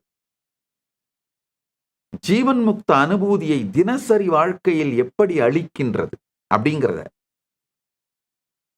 அனுபூதியாக புரிந்து கொண்டு அதை மக்களுக்கு எடுத்துச் சொல்லக்கூடிய ஆயிரக்கணக்கான சனாதன இந்து தர்மத்தின் அமைதி தூதுவர்களை உருவாக்குவது மட்டும்தான் நிஜமான சனாதன இந்து தர்மத்தை அடித்தட்டு மக்களுக்கு, வேர் மக்களுக்கு கொண்டு செல்வதற்கான ஒரே வழிங்க. கடந்த 26 ஆண்டுகளாக 2000 துவங்கிங்க தமிழ்நாடு பூசாரிகள் பேரவை, தமிழ்நாடு விஸ்வ இந்து பரிஷத் மற்றும் பல்வேறு இந்து இயக்கங்கள் அவர்களுடைய உறுப்பினர்களை அனுப்பி அவர்களுக்கு நம்முடைய ஆதீனத்திலே இந்த பயிற்சிகளை கொடுத்து பல்வேறு நிலை இந்த ஆன்மீக பயிற்சிகள். முதல்ல என்னன்னா, தனிநபர் ஒவ்வொருவரும் தங்களுடைய வாழ்க்கையிலே சனாதன இந்து தர்மத்தின் சத்தியங்களை ருசித்து பார்க்க வேண்டும், அனுபவித்து பார்க்க வேண்டும். அவங்களுக்கே உடல் நலம் வரணும், மனநலம் வரணும். இந்த ஞான கருத்துக்களாலே, இந்த சனாதன இந்து தர்மத்தின் சத்தியங்களை வாழ்வதாலே அவங்க வீட்டில் அவங்க வாழ்க்கையில் இருக்கிற உறவுகள் மேம்படணும், அவங்களுக்குள்ள நிம்மதி ஆனந்தம் வரணும், அவங்களுக்கு செல்வ வளம் பெருகணும், அவங்க ஆன்ம அனுபூதி அடையணும், அவங்களுக்குள்ள அந்த ஆன்ம திருப்தியும் ஆன்ம சாந்தமும் ஆன்ம அனுபூதியும் நடக்கணும். இதை அவர்களுக்கு அனுபூதியாக கொடுத்து அந்த அனுபூதியை அவர்கள் அடைந்த பின்னால் அதை மற்றவர்களுக்கு அளிக்கின்ற பயிற்சியும் கொடுத்து அவர்களை சமூகத்திற்குள் சனாதன இந்து தர்மத்தின் தூதுவர்களாக அனுப்புகின்ற திருப்பணியை கடந்த 26 ஆண்டுகளாக செய்து கொண்டிருக்கின்றோம். அதாவது முதல்ல 2 நாள் வகுப்பா எடுப்போம், அதுக்கு பிறகு 7 நாள் வகுப்பா எடுப்போம், அதுக்கு பிறகு 1 மாதம் வகுப்பா எடுப்போம். இப்பவும் திருவண்ணாமலையிலே முழுமையாக இலவசமாக உணவு தங்குமிடம் கொடுத்து 1 மாதம் இந்த நிகழ்ச்சியை, இது உண்மையில பார்த்தீங்கன்னா 5 லட்சம் ரூபாய் மதிப்புடைய நிகழ்ச்சிங்கய்யா. காரணம் என்ன, இந்த நிகழ்ச்சியில ஒருவர் பங்கெடுத்தால் ஆதீனம் நம்ம ஆசிரமத்திலிருந்து செய்கின்ற செலவு 5 லட்சம். இந்த 5 லட்சம் ரூபாய் மதிப்புடைய இந்த நிகழ்ச்சியை இலவசமாக அளிக்கின்றேன். நீங்க இந்து முன்னணி சார்பிலேயோ உங்களுடைய உறுப்பினர்கள் இல்ல நண்பர்கள், உங்களுடைய பிரமுகர்கள், உங்களுடைய பிரச்சாரகர்கள் யாரை வேண்டுமானாலும் அனுப்புங்கள். சனாதன இந்து தர்மத்தோட அடிப்படை சத்தியங்கள் ஒரு 50 அடிப்படை பிரின்சிபிள்ஸ்ங்க. சனாதன இந்து தர்மம் சொல்லுகின்ற கடவுள், காலம், உடல் நலம், மனநலம், உயிர் நலம், ஆன்மவளம், இனிமையான உறவுகள், நல் உறவுகள், நல்ல பொருளாதார வளம், தன்னைத்தானே ஹேண்டில் பண்ணிக்கிற, மேம்படுத்திக்கிற உடல் மன உயிர் அமைப்பு, இது அத்தனையையும் அவர்களுக்கு அனுபூதியாக கொடுத்து, வெறும் அறிவா மட்டும் இல்லைங்க, அனுபூதியாக கொடுத்து அவர்கள் அதை மற்றவர்களுக்கு அளிப்பதற்கான ஆசிரியர்களாக 1 மாத பயிற்சியிலே எங்களால தயார் பண்ணி குடுத்துற முடியும். யாரை வேண்டுமானாலும் நீங்கள் அனுப்புங்க. ஒவ்வொரு மாதமும் மாதத்தோட 1ஆம் தேதியிலிருந்து அந்த மாதத்தோட கடைசி 30ஆம் தேதி வரைக்கும் வகுப்புகள் நடக்கின்றன. நீங்க 1000 பேர் ஒரு மாதத்திற்கு அனுப்பினால் கூட எங்களால அவங்களுக்கு பயிற்சி குடுக்க முடியும். ஏன்னா, அந்த அளவுக்கு மிகப்பெரிய இன்ஃப்ராஸ்ட்ரக்சர் கைலாசா திருவண்ணாமலையில இருக்கு. ஒவ்வொரு மாதமும் எங்களால 1000 பேருக்கு கைலாசா திருவண்ணாமலையில பயிற்சி குடுக்க முடியும். பயிற்சி கொடுத்து அனுப்புகின்றோம். இது போக இந்தியா முழுக்க 1 வருடம் யாத்திரை செய்து பாரதத்தினுடைய முழுமையையும் புரிந்து கொள்வதற்கு நாம எப்படி அதாவதுங்கய்யா, இந்தியா வந்துங்கய்யா சாதாரண ஒரு 1947ல பொலிட்டிக்கல் பிராண்டா பில்ட் பண்ணப்பட்ட ஒரு சாதாரண நாடு கிடையாதுங்கய்யா. நாம ஒரு சிவிலைசேஷனல் நேஷன்ங்கய்யா. பாரதம் தான் நம் அடித்தளம். இந்தியாங்கிற பொலிட்டிக்கல் பிராண்டு 1947ல பாரதம்ங்கிற அடித்தளத்தின் மீது கட்டப்பட்டிருக்கிறது. அதனால பாரதத்தை மக்கள் உணர்ந்து கொண்டால், அனுபவித்தால்தான் அவங்க இந்தியாங்கிற நாட்டுக்கு நேர்மையோட இருப்பாங்கய்யா, லாயலா இருப்பாங்க. ஹிந்து சிவிலைசேஷனல் நேஷனை புரிஞ்சுக்கிட்டோம்னா தான் இந்தியாங்கிற நேஷனை பத்தி நாம புரிஞ்சுக்க முடியும். இந்தியாங்கிற நேஷனை நம்மளால காப்பாற்ற கூட முடியுங்கய்யா. தெய்வீகம்தான் நம்முடைய தேசியத்தின் அடிப்படை. அதனால விவேகானந்தருடைய வாழ்க்கையிலேயே பார்த்தீங்கன்னா, விவேகானந்தர் ரொம்ப தெளிவா சொல்றாரு. நரேந்திரனாக இருந்த என்னை விவேகானந்தராக மாற்றியது நான் இந்தியா முழுவதும் பாரதம் முழுவதும் செய்த யாத்திரைதான் அப்படிங்கிறார். விவேகானந்தர் பரிவிராஜக யாத்திரை பண்றாருங்க. ராமகிருஷ்ணர் சமாதியான பிறகு இந்தியா முழுவதும் நடந்து யாத்திரை பண்றார். அந்த யாத்திரையின் பொழுது அவருக்கு ஏற்பட்ட அனுபவங்கள், அனுபூதிகள், இதுதான் நரேந்திரனை விவேகானந்தராக பரிணமிக்க செய்தது. என் வாழ்க்கையிலையும் அதேதாங்கய்யா. சாதாரண ஒரு கோயில் பரதேசியாக, அதாவதுங்கய்யா, திருவண்ணாமலையில் நல்ல ஒரு நடுத்தரமான குடும்பம் தான். ஆனா மரபோடு கூடிய கோயில் பெருங்குடியிலே பிறந்தேன். அதாவது அண்ணாமலையார் ஆலயத்தையே தங்கள் வாழ்க்கையாக கொண்டு வாழ்ந்து வந்த சைவ வேளாளர் குலத்துல பிறந்தேன். நானாக வேண்டித்தான் துறவை ஏற்றேன். அது என் மீது திணிக்கப்படவில்லை. ஏதோ குடும்பம் என்னை கண்டுகொள்ளாமல் விட்டு நான் கோயில் பரதேசியா மாறிடலைங்கய்யா. உண்மையில குடும்பம் என்னை அவங்க ஆசிரமம், இப்போ அவங்க என்ன சொன்னாங்க, சந்நியாசம் போகணும்னு சாமி முடிவு பண்ணி, நீங்க முடிவு பண்ணா நாங்கள் பீடத்தை ஆசிரமத்தை அமைத்து தருகிறோம், நீங்க இருங்கன்னு தான் சொன்னாங்க. ஆனால் நான் என்னுடைய அனுபூதியை நான் அடைந்து அந்த அனுபூதியினால் மக்கள் பலனடையும் பொழுது அதனால் சங்கம் இயக்கம் நடக்க வேண்டுமே தவிர முன்னோர்கள் சொத்தை வைத்து உருவாக்கப்படும் எந்த ஆன்மீக இயக்கமும் நிலைத்தும் நிற்பதல்ல, அது தர்மத்தின்படி சரியும் அல்ல அப்படின்னு நானாக வேண்டித்தான்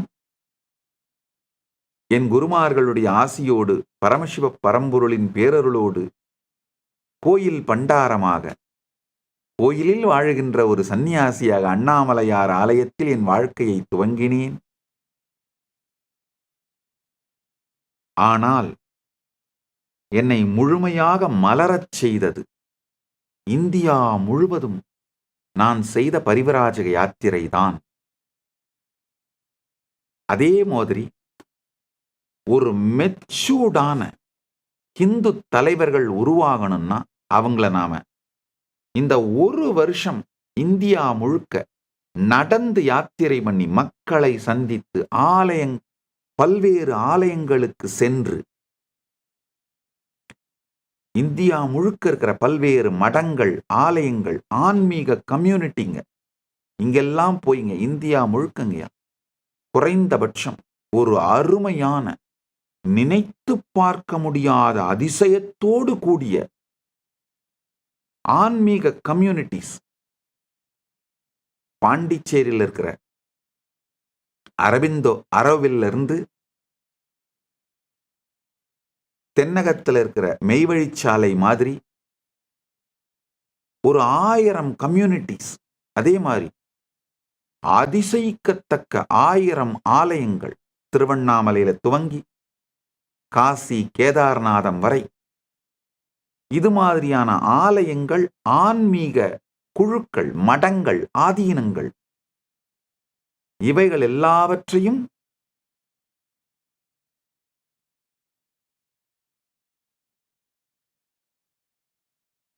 யாத்திரை செய்து அங்கெல்லாம் சென்று அவர்கள் எல்லோருடைய பாகமாகவும் இருந்து கற்றதனால் மட்டும்தான் பரமசிவ பரம்பொருளின் பேரருளால் ஒரு முழுமையான ஆச்சாரியனாக மலர முடிந்தது.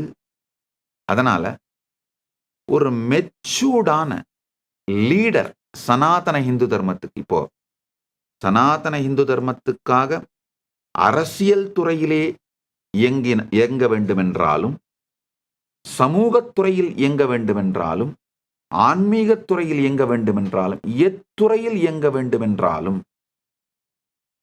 அந்த நபர் பாரதம் முழுக்க ஒரு ஆண்டாவது நடந்து யாத்திரை செய்ய வேண்டும்.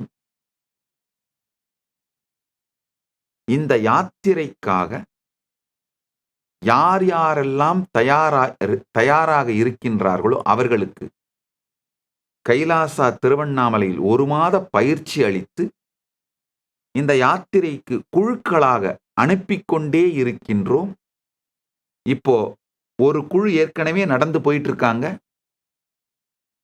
திருவண்ணாமலையிலிருந்து கிளம்பி பாத யாத்திரையாக இப்பொழுது பெங்களூரு அடைந்திருக்கிறார்கள்.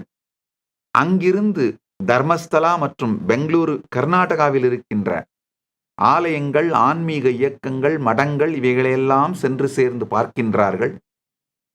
இது தனி மனிதனை ஆன்மீக ரீதியாகவும், சமூக ரீதியாகவும், அனுபவ ரீதியாகவும், அனுபூதி ரீதியாகவும் முதிர்ச்சி அடையச் செய்யும். அதனாலங்கய்யா இது மாதிரியான சனாதன இந்து தர்மத்தின் தூதுவர்களை உருவாக்குவதுதான் என்னுடைய நோக்கம். எத்துணை பேரை வேண்டுமானாலும் அனுப்புங்கள். அவர்களுக்கு கைலாசா திருவண்ணாமலையில் 5 லட்சம் ரூபாய் மதிப்புடைய இந்த பயிற்சியை, உணவு, தங்குமிடம், பயிற்சிக்கான பொருட்கள், பூஜை பொருட்கள் மற்றும் புத்தகங்கள் அனைத்தையும் இலவசமாக கொடுத்து, பயிற்சியும் கொடுத்து, 1 ஆண்டு அவர்கள் இந்தியா முழுவதும் யாத்திரை செய்வதற்கு தேவையான சகல உதவிகளையும் வசதிகளையும் செய்து கொடுத்து அவர்களை முழுமையாக தயார்படுத்தி ஒரு முதிர்ச்சி அடைந்த பாரதத்திற்காக, சனாதன இந்து தர்மத்திற்காக தங்கள் வாழ்க்கையை தியாகம் செய்கின்ற முதிர்ச்சியோடு பயிற்சி பெற்ற தலைவர்களாக உங்களுக்கு திருப்பி அளிக்கின்றேன். இது மாதிரியான முதிர்ச்சி அடைந்த தலைவர்களால் மட்டும்தான் எந்த மத மாற்றத்தையும் தடுக்க இயலும். நமக்கு இப்ப தேவைங்கயா பணம் அல்ல, அல்லது வேற சொத்துக்கள் அல்ல. சனாதன இந்து தர்மத்தை வாழ்ந்து மற்றவர்களை வாழ வைப்பதற்கு தயாராக இருக்கின்ற உற்சாகமுடைய, உத்வேகமுடைய மக்கள்தான். ஆணோ பெண்ணோ இளைஞரோ முதியவரோ எந்த நிலையில இருந்தாலும் பரவாயில்ல, அனுப்புங்க. பயிற்சி கொடுத்து அவர்களை தலைவர்களாக மாற்றி உங்களுக்கு திருப்பி அளிக்கின்றேன். இதன் மூலமாக மட்டும்தான் நாம ஹிந்துக்களுக்கு ஹிந்து மதத்தை வாழ்வதற்கு, அனுபூதியாக வாழ்வதற்கு பயிற்சி கொடுக்க முடியும், அனுபூதியை கொடுக்க முடியும். அடுத்து மற்றவர்களுக்கு இதை அவர்கள் அளிப்பதற்கும் நாம அவங்கள தயார்படுத்த முடியும்.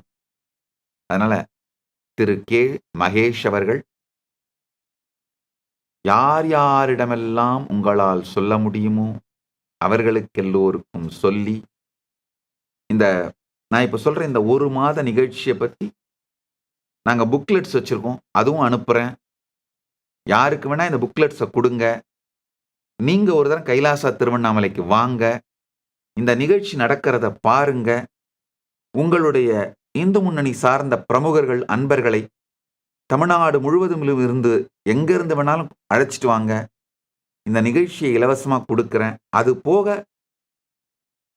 இந்த இந்தியா முழுக்க பரிவிராஜக யாத்திரை போனதுக்கு தயாராக இருக்கிற யாரை வேண்டுமானாலும் அவர்களுக்கு முழு உதவியோடும் வசதியோடும் இந்த யாத்திரைக்கு அனுப்பி, ஏன்னா நாங்கள் ஏற்கனவே இந்த ஃபீல்டில் எங்களுடைய எக்ஸ்பர்டைஸை பில்ட் பண்ணிட்டோங்க. 26 ஆண்டுகள் உழைத்து இந்த ஃபீல்டில் எங்கள் எக்ஸ்பர்டைஸை பில்டு பண்ணிட்டோம்.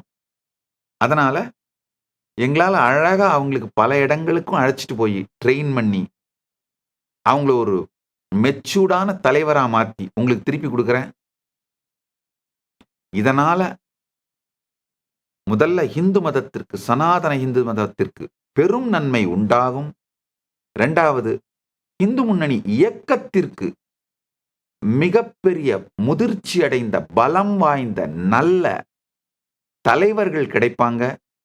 உங்களுக்கு அடுத்த தலைமுறை உருவாகும். நம்ம இந்து இயக்கங்கள் எல்லோரும் செய்ய வேண்டிய அடிப்படையான ஒரு விஷயங்கய்யா, நம்முடைய தொண்டர்களை, எல்லா நிலையில் இருக்கிற தொண்டர்களையும் நாம யார் யாரையெல்லாம் இன்ஸ்பயர் பண்றோமோ அவங்கள எல்லாரையும் பாரதம் முழுக்க யாத்திரை செய்ய வையுங்கள்.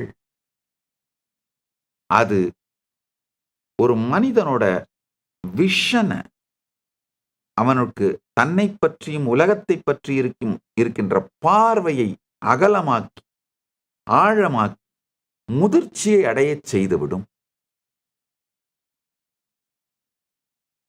நல்லா புரிஞ்சுக்குங்கய்யா.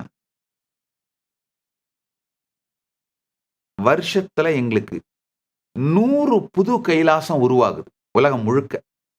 இப்போதைக்கு 1200 கைலாசங்கள் உலகம் முழுக்க நடத்துறோம் ஆர்கனைசேஷன்ஸ்.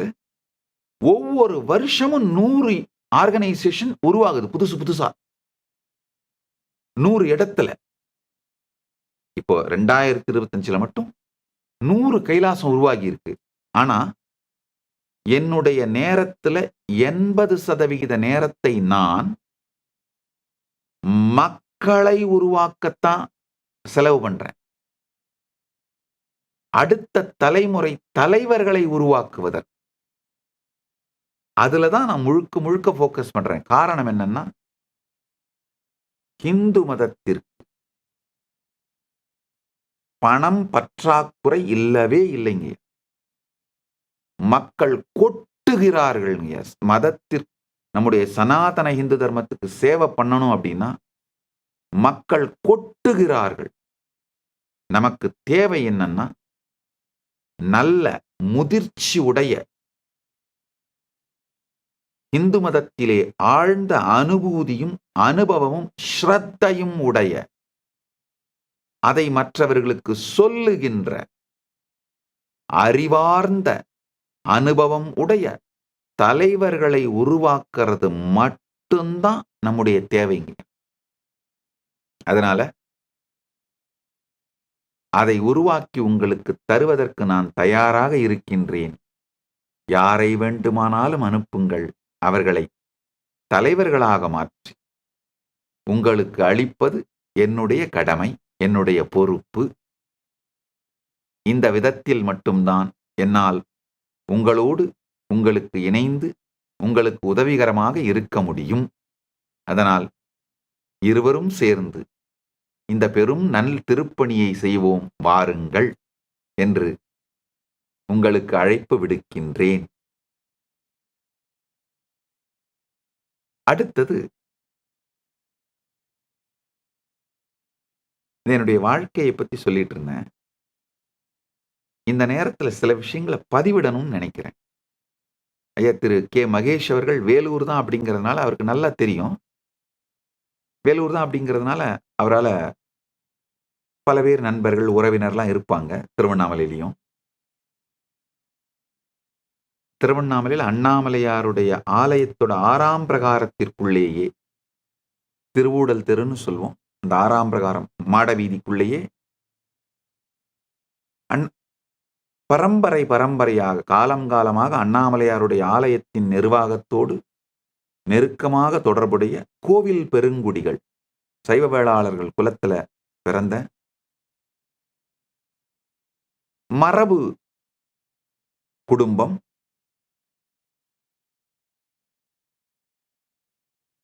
நான் சந்நியாசம் எடுக்கணும்னு சொன்ன பொழுது என்னுடைய முன்னோர்களும் பெற்றோர்களும் முதியவர்களும் கஷ்டப்பட்டாங்களே தவிர தடுக்கல. அவங்க சொன்னதெல்லாம் என்னன்னா, நம்முடைய மடங்கள் இருக்கு, தொண்டை மண்டல ஆதீனம், நம்முடைய பீடங்கள் இருக்கு, சாமி அங்க இருக்கட்டும், எங்கேயாவது போனா எங்களுக்கு கண்காணாம இருந்தா நாங்க சாமி பார்க்க முடியாது, சாமி அங்க இருக்கட்டும். பல்வேறு ஆல்டர்னேட்டிவ்ஸ் கொடுத்தாங்க. ஆனா நான் தெளிவா என்ன சொன்னேன்னா, நான் பரம்பொருளை அனுபூதியாக அடைவதற்கு இந்த வாழ்க்கையை எடுக்கிறேன். முதல்ல என்னுடைய அனுபூதி தான் எனக்கு முக்கியம். பெருமான் அனுபூதி அளித்த பிறகு, அந்த அனுபூதிக்கு பிறகு, அந்த அனுபூதியினால் பலனடைகின்ற பக்தர்கள், சீடர்கள், அன்பர்கள் ஒன்று சேர்ந்து அதன் பிறகு தானாக இந்த மடமோ ஆதீனமோ இயக்கமோ உருவாகட்டும். அதே மாதிரி தான் பெங்களூர்ல ராஜராஜேஸ்வரி ஆலயம் அமைத்திருக்கின்ற திருச்சி சுவாமிகள் கைலாசாசிரமம், அவரும் சொன்னார் அவருடைய உத்தராதிகாரியாக இருக்க சொல்லி. நான் சொன்னேன், முதல்ல என்னுடைய அனுபூதியிலிருந்து விளைய வேண்டிய அந்த இயக்கம் மலரட்டும் சுவாமிஜி, அதுதான் என்னுடைய வாழ்க்கையின் நோக்கம் அப்படின்னு தெளிவாக பெருமான் பரமசிவ பரம்பொருள் அளித்த அனுபூதியிலிருந்து மலர்ந்த இயக்கம் தான் இந்த கைலாசா. அதனால பாரம்பரியத்தின் மறுமலர்ச்சி இந்த கைலாசம். இது இந்து முன்னணி போன்ற பல்வேறு ஆன்மீக இயக்கங்களுக்கு உற்சாகமாகவும் உத்வேகமாகவும் பயிற்றுத்தலமாகவும் ட்ரெய்னிங் சென்டராகவும் இருக்கணும் அப்படிங்கிறத நான் விரும்புகின்றேன். நீங்கள் இந்த கேள்வியை அனுப்பியதற்காக மிகவும் நன்றி. நாம் இணைந்து நல் பாரதம் செய்வோம். வாழ்க சனாதன இந்து தர்மம், வாழ்க பாரதம், வந்தே மாதரம், ஜெய்ஹிந்த். என்றென்றும் இந்த பாரதம் வாழ்ந்து சனாதன இந்து தர்மம் செழித்து உலகிற்கெல்லாம் நன்மை செய்து பாரதம் விஸ்வகுரு ஆக வேண்டும். நம்ம எல்லாரும் புரிஞ்சுக்கணுங்கய்யா, ஹிந்து சிவிலைசேஷனல் நேஷனை நாம பலமாக்குனா மட்டும்தான் இந்தியா பலமாகும். இந்தியா அப்படிங்கிறது வெறும் பொலிட்டிக்கல் பிராண்டு. நாம உண்மையில கவனம் செலுத்த வேண்டியது சிவிலைசேஷனல் நேஷன் மேலதான். பாரதம் அப்படிங்கிற ஹிந்து சிவிலைசேஷனல் நேஷன், அது மேலதான் நம்முடைய கவனத்தை நாம் செலுத்தணும். ஹிந்து சிவிலைசேஷனை பலமாக்க வேண்டும். இந்துக்கள் இந்துக்களாக வாழ்வதற்கு, இந்துக்களுக்கு இந்து மதம் புரிவதற்கு, இந்துக்கள் இந்து மதத்தை அனுபூதியாக அடைவதற்கு நாம் நம்முடைய உழைப்பை, டைம், ட்ரெஷர், டேலண்ட் எல்லாத்தையும் போட்டு உழைக்கணும். அப்படி மட்டும்தான் சனாதன இந்து தர்மத்தின் மறுமலர்ச்சியும், பாரதத்தின் மறுமலர்ச்சியும், பாரதத்தின் எழுச்சியும் நிகழும். சனாதன இந்து தர்மத்தின் மறுமலர்ச்சியும் பாரதத்தின் எழுச்சியும் நிகழ்ந்தால்தான் இந்தியா பலமான விஸ்வகுருவாக மாற இயலும்.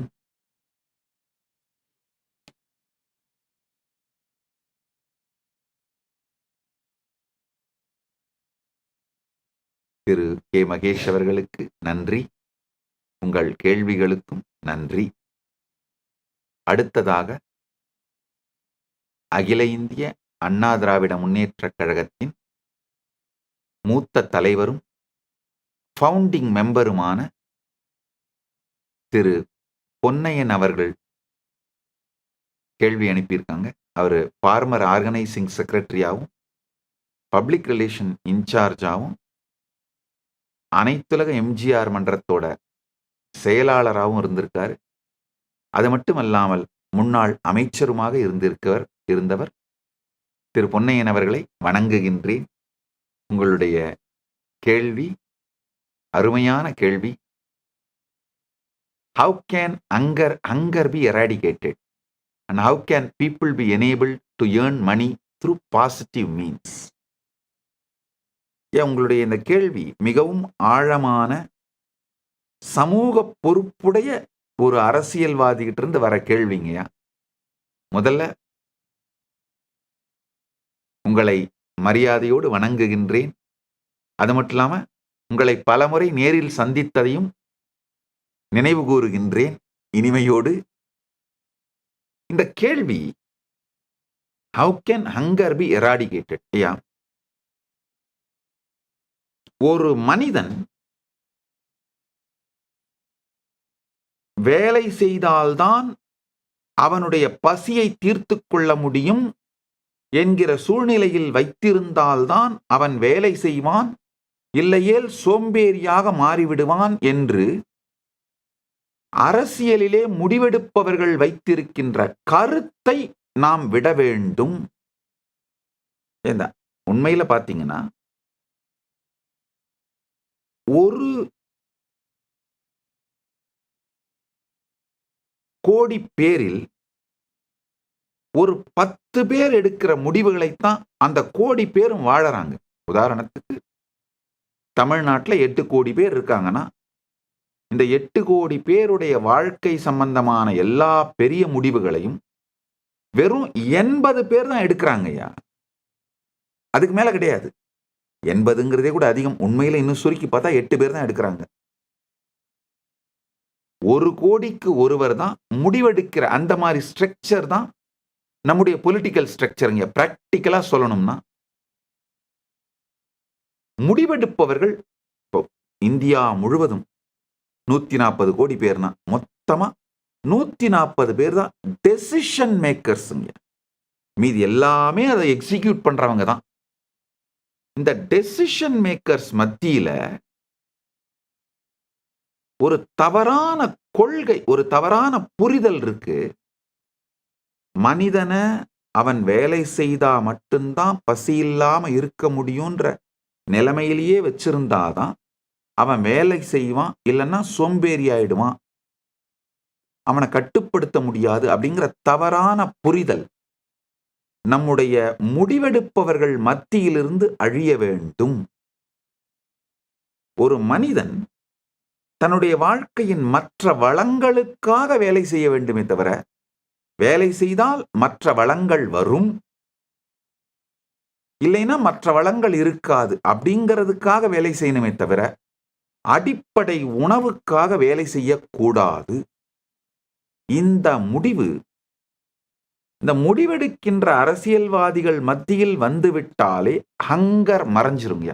உண்மையில இப்போ ஹங்கர், பசி என்பது முடிவெடுப்பவர்கள் முடிவெடுத்து அதனால் பசியை வைத்திருக்கின்றார்களே தவிர,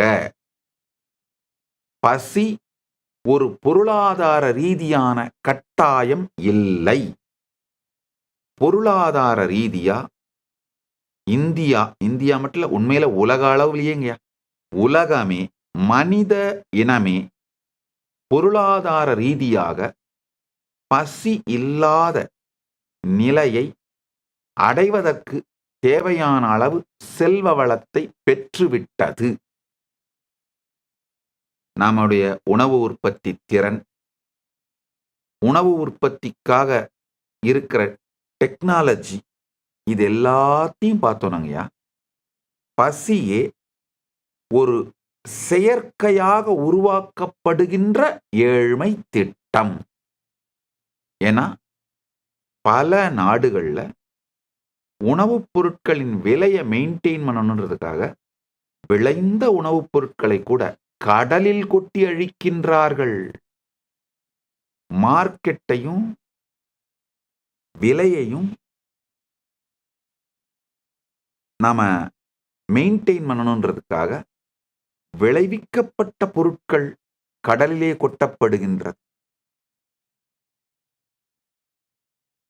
முடிவெடுக்கின்ற நபர்கள், நான் உதாரணத்துக்கு சொன்னேன், 1 கோடி பேருக்கு ஒருத்தர், அப்படி அவ்வளவுதான் முடிவெடுக்கிறாங்க. உலகம் முழுக்கவுமே நாம டெமோக்ரஸி அப்படின்லாம் சொல்லிக்கலாமே தவிர, டெமோக்ரஸியா இருந்தால் கூட பாலிசி டெசிஷன்ஸ் எடுக்கிறவங்க 1 கோடி பேருக்கு ஒருத்தர் தான். தமிழ்நாடு முழுக்க இருக்கிற 8 கோடி பேருக்கு முடிவெடுக்கிறவர்கள் வெறும் 8 பேர் தான். இந்தியா முழுக்க இருக்கிற 140 கோடி பேருக்கு முடிவெடுக்கிறவர்கள் வெறும் 140 பேர் தான். உலகம் முழுக்க இருக்கிற 800 கோடி பேருக்கு முடிவெடுப்பவர்கள் வெறும் 800 பேர் தான். இதான் உண்மைங்கய்யா. உங்களுக்கு தெரியும், அரசியல்ல நீங்க 84 ஆண்டுகள் இப்போ மூத்த அரசியல்வாதி நீங்க. உங்களுக்கு நான் சொல்றது நல்லாவே புரியும். இந்த முடிவெடுக்கின்ற அந்த 800 பேர் மனத்திலே நாம புரிய வச்சோம்னா, ஹங்கர் சென்டர்டா, அதாவது பசி சார்ந்து மனிதனை இயங்கச் செய்வது மிகவும் கொடுமையான அடிமைத்தனம். நாம ஒரு சிவிலைஸ்டு சொசைட்டியா மாறிட்டோங்க. டெக்னாலஜி எங்கேயோ வளர்ந்துருச்சு. அதனால பசியின் இருப்பு பாலிசி டெசிஷன் எடுக்கிறவங்களுடைய கான்ஷியஸான டெசிஷன்னால வறுமை இருக்கச் செய்யப்படுகின்றது, பசி இருக்கச் செய்யப்படுகின்றது. அதை மட்டும் மாத்தணும்னா போதும், ஹங்கர் முழுமையா காணாம போயிடுங்க. ஹங்கர் எராடிகேஷன் எக்கனாமிக்கல் பிரச்சனையே இல்லைங்க. ஹங்கர், அதாவது பசியை ஒழிப்பது பொருளாதாரம் சார்ந்த பிரச்சனையே அல்ல, பாலிசி சார்ந்த பிரச்சனை. எஸ்பெஷலி இப்ப ஏஐ வந்தப்புறங்க, டெக்னாலஜி, அதாவது நாலேஜ், எக்ஸ்பர்டைஸ் எல்லாம் டெமோக்ரட்டைஸ் ஆன பிறகு hunger eradication is just a policy decision. அது ஒண்ணு. உங்களுடைய இரண்டாவது கேள்வி, மக்களை எப்படி பாசிட்டிவ் மீன்ஸ் மூலமா செல்வம் சேர்ப்பதற்கு, பணம் சம்பாதிக்கிறதுக்கு எம்பவர் பண்றது, எனேபிள் பண்றதுன்னு கேக்குறீங்க. உண்மையில இந்த ஏஐ வந்த பிறகு நாலேஜும் எக்ஸ்பர்டைஸும் டெமோக்ரட்டைஸ் ஆனதுனால ஆக்சுவலாங்கய்யா, இந்த அடுத்த 10 வருஷத்துல என்ன நடக்க போகுதுன்னு சொல்றேன் பார்த்துக்கோங்க. நாலேஜ், இன்ஃபர்மேஷன், எக்ஸ்பர்டைஸ் இதெல்லாம் டெமோக்ரட்டைஸ் ஆனது மட்டும் இல்லாமங்கய்யா, பாலிசி டெசிஷன் எடுக்கிறவங்க ஹங்கரை, அதாவது பசியை அகற்றாமல் வைத்திருப்பதற்கான டெசிஷன்லாம் எடுத்தா கூட அவங்கள தாண்டி மக்கள் தனிப்பட்ட விதத்திலே தங்கள் வாழ்க்கையை மேம்படுத்திக்கிறதுக்கு ஆரம்பிச்சிட்டாங்கய்யா. உண்மையா சொல்லணும்னா டிரான்ஸ்பரன்சி, கவர்மெண்டோட பாலிசி எக்ஸிக்யூட் ஆகிறது, இதெல்லாம் டிரான்ஸ்பரன்சி மிக அதிக அளவிலே வர துவங்கி விட்டது. காரணம், இன்ஃபர்மேஷன் ரொம்ப குயிக்கா ஸ்ப்ரெட் ஆகிறதும், நிறைய பேருக்கு சட்ட அறிவும் அரசியல் அறிவும் மிக எளிமையா கிடைக்கிறதும், இது இந்தியாவில் மட்டும் நான் சொல்லலைங்கய்யா, குளோபலாவே இந்த மாற்றம் நடக்குது. ஒரு விதத்துல பார்த்தா இது நன்மை. உண்மையில அடுத்த 10 ஆண்டுகளில்ங்கய்யா நீங்க சொல்ற இந்த 2 பிரச்சனையுமே சால்வ் ஆயிடும். ஹங்கர் எராடிகேட் ஆயே தீரும். பசி காணாமல் போய்விடும். 1. 2வது, மக்கள் தானாவே நேர்மறையான கான்ட்ரிபியூஷன்ஸ் மூலமா செல்வத்தை திரட்டுவதற்கான வாழ்க்கையை வெற்றியை அடைஞ்சிருவாங்க. காரணம் என்னன்னா, இதுவரைக்குங்கய்யா நாலேஜும் எக்ஸ்பர்டைஸும் ஒரு குறிப்பிட்ட இடத்திலேயே இருந்தது. இதுல ஒரு முக்கியமான விஷயம்,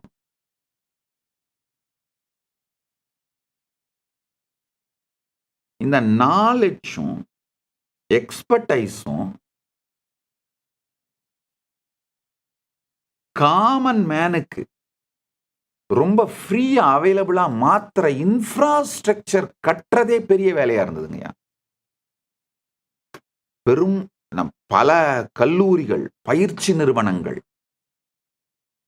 இது எல்லாத்தையும் உருவாக்கி எந்த துறையானாலும் சரி, கட்டிடம், உணவு, உடை தயாரித்தல், இல்ல மருத்துவம், எந்த துறையானாலும் அந்த நாலேஜையும் எக்ஸ்பர்டைஸையும் மக்களுக்கு கொடுத்து பயிற்சி கொடுக்கின்ற லார்ஜ் நம்பர் ஆஃப் நீங்கள் காணுகின்ற இந்த கனவு நிறைவேறிவிடும். அதுல சந்தேகமே இல்லைங்க.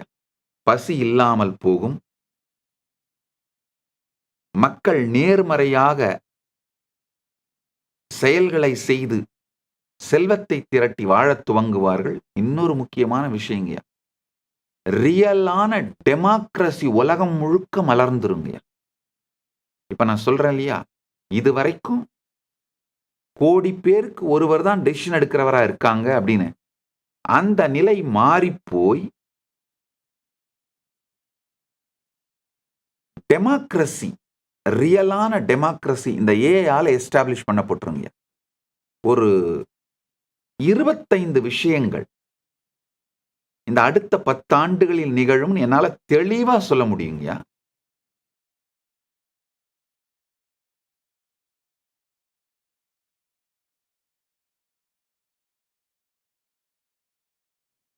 அளவுக்கு மீறிய சாய்ஸஸோட வாழ ஆரம்பிப்பாங்க. எல்லாத்துலயும் சாய்ஸ் வந்துடும். வெறும் உங்களுடைய போட்டுக்கிற துணி, இல்ல செல்போன், ஷூ, நீங்க வாழற வீடு, அது மட்டும் இல்லைங்கய்யா. உறவுகள், ஈவன் உங்க ஜெண்டர் கூட. ஒரு தனி மனிதன் 10 வருஷத்துக்கு அப்புறம் எந்த ஜெண்டர்ல வாழணும்னு முடிவு பண்ணுவான். அது சில வருஷம் இந்த ஜென்ரா, சில வருஷம் அந்த ஜென்ரா வாழறதெல்லாம் கூட நடக்க ஆரம்பிச்சிரும். ஏற்கனவே வெஸ்ட்லாம் அது நடக்க ஆரம்பிச்சிருச்சு. ஒரு 2 வருஷம் பெண்ணா வாழ்ந்து பார்க்கலாம்பா, ஒரு 2 வருஷம் ஆணா வாழ்ந்து பார்க்கலாம்பா, ஒரு 2 வருஷம் திரும்பவும் போர் அடிச்சா திரும்பவும் பெண்ணா வாழ்ந்து பார்க்கலாம்பா. அப்படின்ற எல்லாத்துலேயுமே மனிதர்களுக்கு மல்டிபிள் சாய்ஸஸ் வந்துடும். வேலை செய்கின்ற விதத்துல கூட ஒரே வீட்டில் தங்கி இருந்து ஒரு ஆபீஸுக்கு போய் வேலை செய்யறது, இதெல்லாம் காணாம போயிடும். எல்லாருமே ஒரு இண்டிபெண்டன்ட் ஸ்டார்ட் அப்பா இருப்பாங்க. அந்த இண்டிபெண்டன்ட் ஸ்டார்ட் அப்பா இருக்கிறவங்க எல்லாரும் ஒருத்தருக்கு ஒருத்தர் சர்வீசஸை ப்ரொவைட் பண்ணிப்பாங்க. அது இண்டிபெண்டன்ட்லி டிபெண்டன்ட் அப்படிங்கிற ஒரு ஃப்ரீலான்சர்ஸ் எல்லாம் ஒருத்தருக்கு ஒருத்தர் சப்போர்ட் பண்ணிக்கிற ஒரு சிஸ்டமா தான் சொசைட்டி இருக்குமே தவிர ஹைரார்கி, சிஇஓ, எக்ஸிக்யூட்டிவ் மேனேஜர், அவங்களுக்கு கீழே டீம் லீட், டீம் அப்படின்ற ஸ்ட்ரக்சர்லாம் இருக்கவே இருக்காது. ஏன்னா 10 ஆண்டுகளிலே எல்லா நாலேஜும், எல்லா எக்ஸ்பர்டைஸும் எல்லாருடைய கையிலையும் இருக்கும். இதுக்கு மேல ஒரே ஒரு எஜுகேஷன் தான் நடக்க போகுதுங்க. Prompt engineering. ஏஐக்கு சரியான ப்ராம்ப்டை கொடுத்து நமக்கு தேவையானவைகளை சரியா பெஸ்டா ஏஐலிருந்து வாங்கிக்கிறது எப்படி அப்படிங்கிற ப்ராம்ப்ட் என்ஜினியரிங் மட்டும்தான் எஜுகேஷனா இருக்க போகுதுங்க. இதான் நடக்க போகுது இந்த அடுத்த 10 ஆண்டுகள்ல. நீங்க வருத்தத்தோடு, ரொம்ப சமூக அக்கறையோடு நீங்க கேட்கிற பசி பிரச்சனை காணாம போயிடும். மக்களை பாசிட்டிவான விதத்துல ஒர்க் பண்ண வச்சு பணம் சம்பாதிக்க வைக்கிற இந்த பிரச்சனையும் காணாம போயிடும். மக்கள் எதை ரசிக்கிறார்களோ, எதை ரொம்ப என்ஜாய் பண்றாங்களோ அதை செஞ்சுக்கிட்டே அது மூலமாவே பணத்தை சம்பாதிக்கின்ற வாழ்க்கை முறை வந்துருங்க. இந்த தனியா வேலைக்கு போறதுங்கிற அந்த கான்செப்டே அழிஞ்சிருங்க. எல்லாருமே பாத்தீங்கன்னா தங்களுக்கு பிடிச்ச, தங்களுக்கு விருப்பமான அதையெல்லாம் செஞ்சுக்கிட்டே அது மூலமாவே பணத்தை சம்பாதித்து சேர்த்து கொள்ளுகிற வாழ்க்கை முறை வந்துவிடும். அடுத்தது என்டர்டெயின்மெண்ட், பிசினஸ், வெக்கேஷன், இது எல்லாமே ஒன்னாயிடுங்க. இதெல்லாம் தனித்தனியா இருக்காது. இப்ப பாரு, ஒரு வருஷம் முழுக்க உழைச்சினா கடைசியில ஒரு வருஷத்துக்கு 15 நாள் லீவு கிடைக்கும். நீ அந்த லீவில் போய் வெக்கேஷன் போய் சுத்தி பார்த்துட்டு வரலாம். இதெல்லாம் இருக்காது. மனிதர்கள் யாரு வேணா, எப்ப வேணா, எங்க வேணா டிராவல் பண்ணிக்கிட்டே அவங்க வேலையை பார்ப்பாங்க. வெக்கேஷனை என்ஜாய் பண்ணிக்கிட்டே வேலையை பார்ப்பாங்க. வாழ்க்கைக்கு தேவையான செல்வத்தையும் பெருக்குவாங்க. வாழ்க்கைக்கு தேவையான விதத்திலே அவங்க விரும்புகிறபடி வாழ்க்கை அனுபவிக்கவும் செய்வாங்க. இப்படித்தான் மனித சமூகம் மாறப்போகின்றது, மாறிக்கொண்டிருக்கின்றது. 10 ஆண்டுகளில் இப்படித்தான் இருக்கும். இன்னும் ஒரு சில அடிப்படை மாற்றங்கள். எந்த ஒரு ஸ்டாண்டர்டான மதமும் கடைபிடிக்கப்படாது. இது ரொம்ப முக்கியமான விஷயங்கயா. மக்கள் என்ன பண்ண போறாங்க, இந்த ஜென் ஆல்பா அவங்களுடைய பிரச்சனைகளுக்கு தீர்வு கொடுக்கின்ற எல்லா பெஸ்ட் கருத்துக்களை வேற வேற மதத்துல இருந்து எடுத்து கடைபிடிப்பாங்க. நான் இந்த மதத்துல பிறந்ததுனால இந்த மதத்தை கடைபிடிப்பேன்லாம் யாரும் பண்ண போறது இல்லைங்க. நான் இந்து மதத்துல பிறந்தேன், அதனால இந்து மதமே வாழ போறேன். கிறிஸ்தவ மதத்துல பிறந்தேன், அதனால கிறிஸ்தவனா வாழ போறேன். இஸ்லாமிய மதத்துல பிறந்தேன், அதனால இஸ்லாமிய நான் வாழ போறேன் அப்படிங்கிறது ஜென் ஆல்பா செய்ய போவதில்லை. அவங்களுக்கு என்ன பிரச்சனை வருதோ அதை ஏஐல கேட்பாங்க. எந்த மதத்தாலே அதுக்கு தீர்வு கொடுக்க முடியுதோ அதை ஃபாலோ பண்ணுவாங்க. அவ்வளவுதான். சொல்யூஷன் சென்டர்டா தீர்வை அளிக்கின்ற ஞான கருத்துக்களை, மத சத்தியங்களை, பிரபஞ்ச சத்தியங்களை எடுத்து ஃபாலோ பண்ணுவாங்க. அதனாலதான் ஒரு நல்ல செய்தி என்னன்னா, தீர்வை அளிக்கின்ற மனிதன் தானாகவே அந்த தீர்வுகளை எடுத்து டெய்லர் பண்ணிக்கிட்டு தனக்குன்னு ஒரு இனிமையான வாழ்க்கையை மலர வச்சுக்கிற இந்த கருத்தை சார்ந்து உருவாய் வளர்ந்து ஓங்கி நிற்கின்ற ஒரே மதம் சனாதன இந்து தர்மம் தான். இல்லாத, கட்டாயப்படுத்தாத, ஆப்ஷன்ஸ் இருக்கிற, எந்த சூழ்நிலையில் நீங்க இருந்தீங்கன்னாலும் மல்டிபிள் ஆப்ஷன் கொடுத்து உங்க பிரச்சனையை தீர்க்கிற அந்த மாதிரியான விஷயத்தை தான் ஏஐ பிக்கப் பண்ணி கொடுக்க போகுது. இந்த டெஃபினேஷன்ஸ் எல்லாத்துக்கும் சூட்டபிளா இருக்கிற, கண்டியூசிவா இருக்கிற, யூசர் ஃப்ரெண்ட்லியா இருக்கிற பெஸ்ட் நாலெட்ஜ் சோர்ஸ், அறிவு அனுபூதி உடையது சனாதன இந்து தர்மம் தான். அதனால ஜென் ஆல்பாவோட பிராக்டிசிங் ரிலிஜியனா சனாதன இந்து தர்மம் தான் இருக்க போகுது.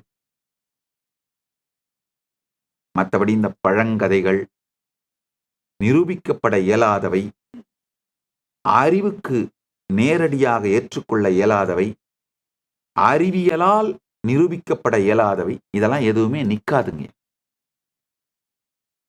நவக்கிரகங்களை பற்றி நம்முடைய சனாதன தர்மம் சொல்லும் பொழுது, ஜோதிஷத்தை பத்தி சொல்லும் பொழுது ஜென் ஆல்பா ஏஐல போட்டு பார்ப்பாங்க. இது மாடர்ன் டே சயின்ஸ் சொல்றதுக்கும் நம்முடைய சனாதன இந்து தர்மம் சொல்றதுக்கும் மேட்ச் ஆகுதான்னு. அது முழுமையா மேட்ச் ஆகிறத தான் எடுத்துப்பாங்க. அது முழுமையா மேட்ச் ஆகுதுங்கிறது தான் நல்ல செய்தி. அதனால நாளை நமதே ஜென் ஆல்பாவோட பிராக்டிசிங் ரிலிஜியனா சனாதன இந்து தர்மம் தான் இருக்க போகுது.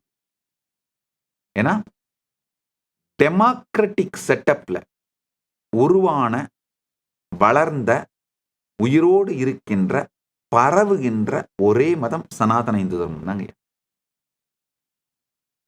ஒருத்தனை பயமுறுத்தியோ அல்லது ஆசை காட்டியோ மதமாற்றம் செய்யாத, சோடையோ பிரெட்டையோ யூஸ் பண்ணி, பிரெட்டை காட்டி ஆசை காட்டுறது, சோடை காட்டி பயமுறுத்துறது, இதை செய்யாமல் அறிவினால் மட்டும், அனுபூதி செறிவினால் மட்டும், பிரபஞ்சத்தின் சத்தியங்களை மட்டுமே அடிப்படையாக கொண்டு டெமோக்ராட்டிக் செட்டப்ல தர்க்க விதர்க்கங்களால், வாத பிரதிவாதங்களால், கண்டன மண்டனங்களால் செறிந்து ஆழ்ந்து உருவாய் உயிர்த்து வளர்ந்து பரவிக்கொண்டிருக்கும் ஏஐயோட அத்தனை பிரின்சிபிள்ஸுக்கும் பர்ஃபெக்டா மேட்ச் ஆகிற ஜென் ஆல்பாவோட ஆம்பிஷன்ஸ், அவங்க இப்ப வளர்ந்துட்டு இருக்கிற நியூ ஈகோ சிஸ்டம், இதுக்கு கண்டியூசிவா இருக்கிற, யூசர் ஃப்ரெண்ட்லியா இருக்கிற ஒரே தர்மம் சனாதன இந்து தர்மமே. அதனால் நாளை நமதே என்று கூறி எல்லோரும் நித்யானந்தத்தில் நிறைந்து, நித்யானந்தத்தில் மலர்ந்து, நித்யானந்தமாகிட ஆசீர்வதிக்கின்றேன். ஆனந்தமாக இருங்கள்.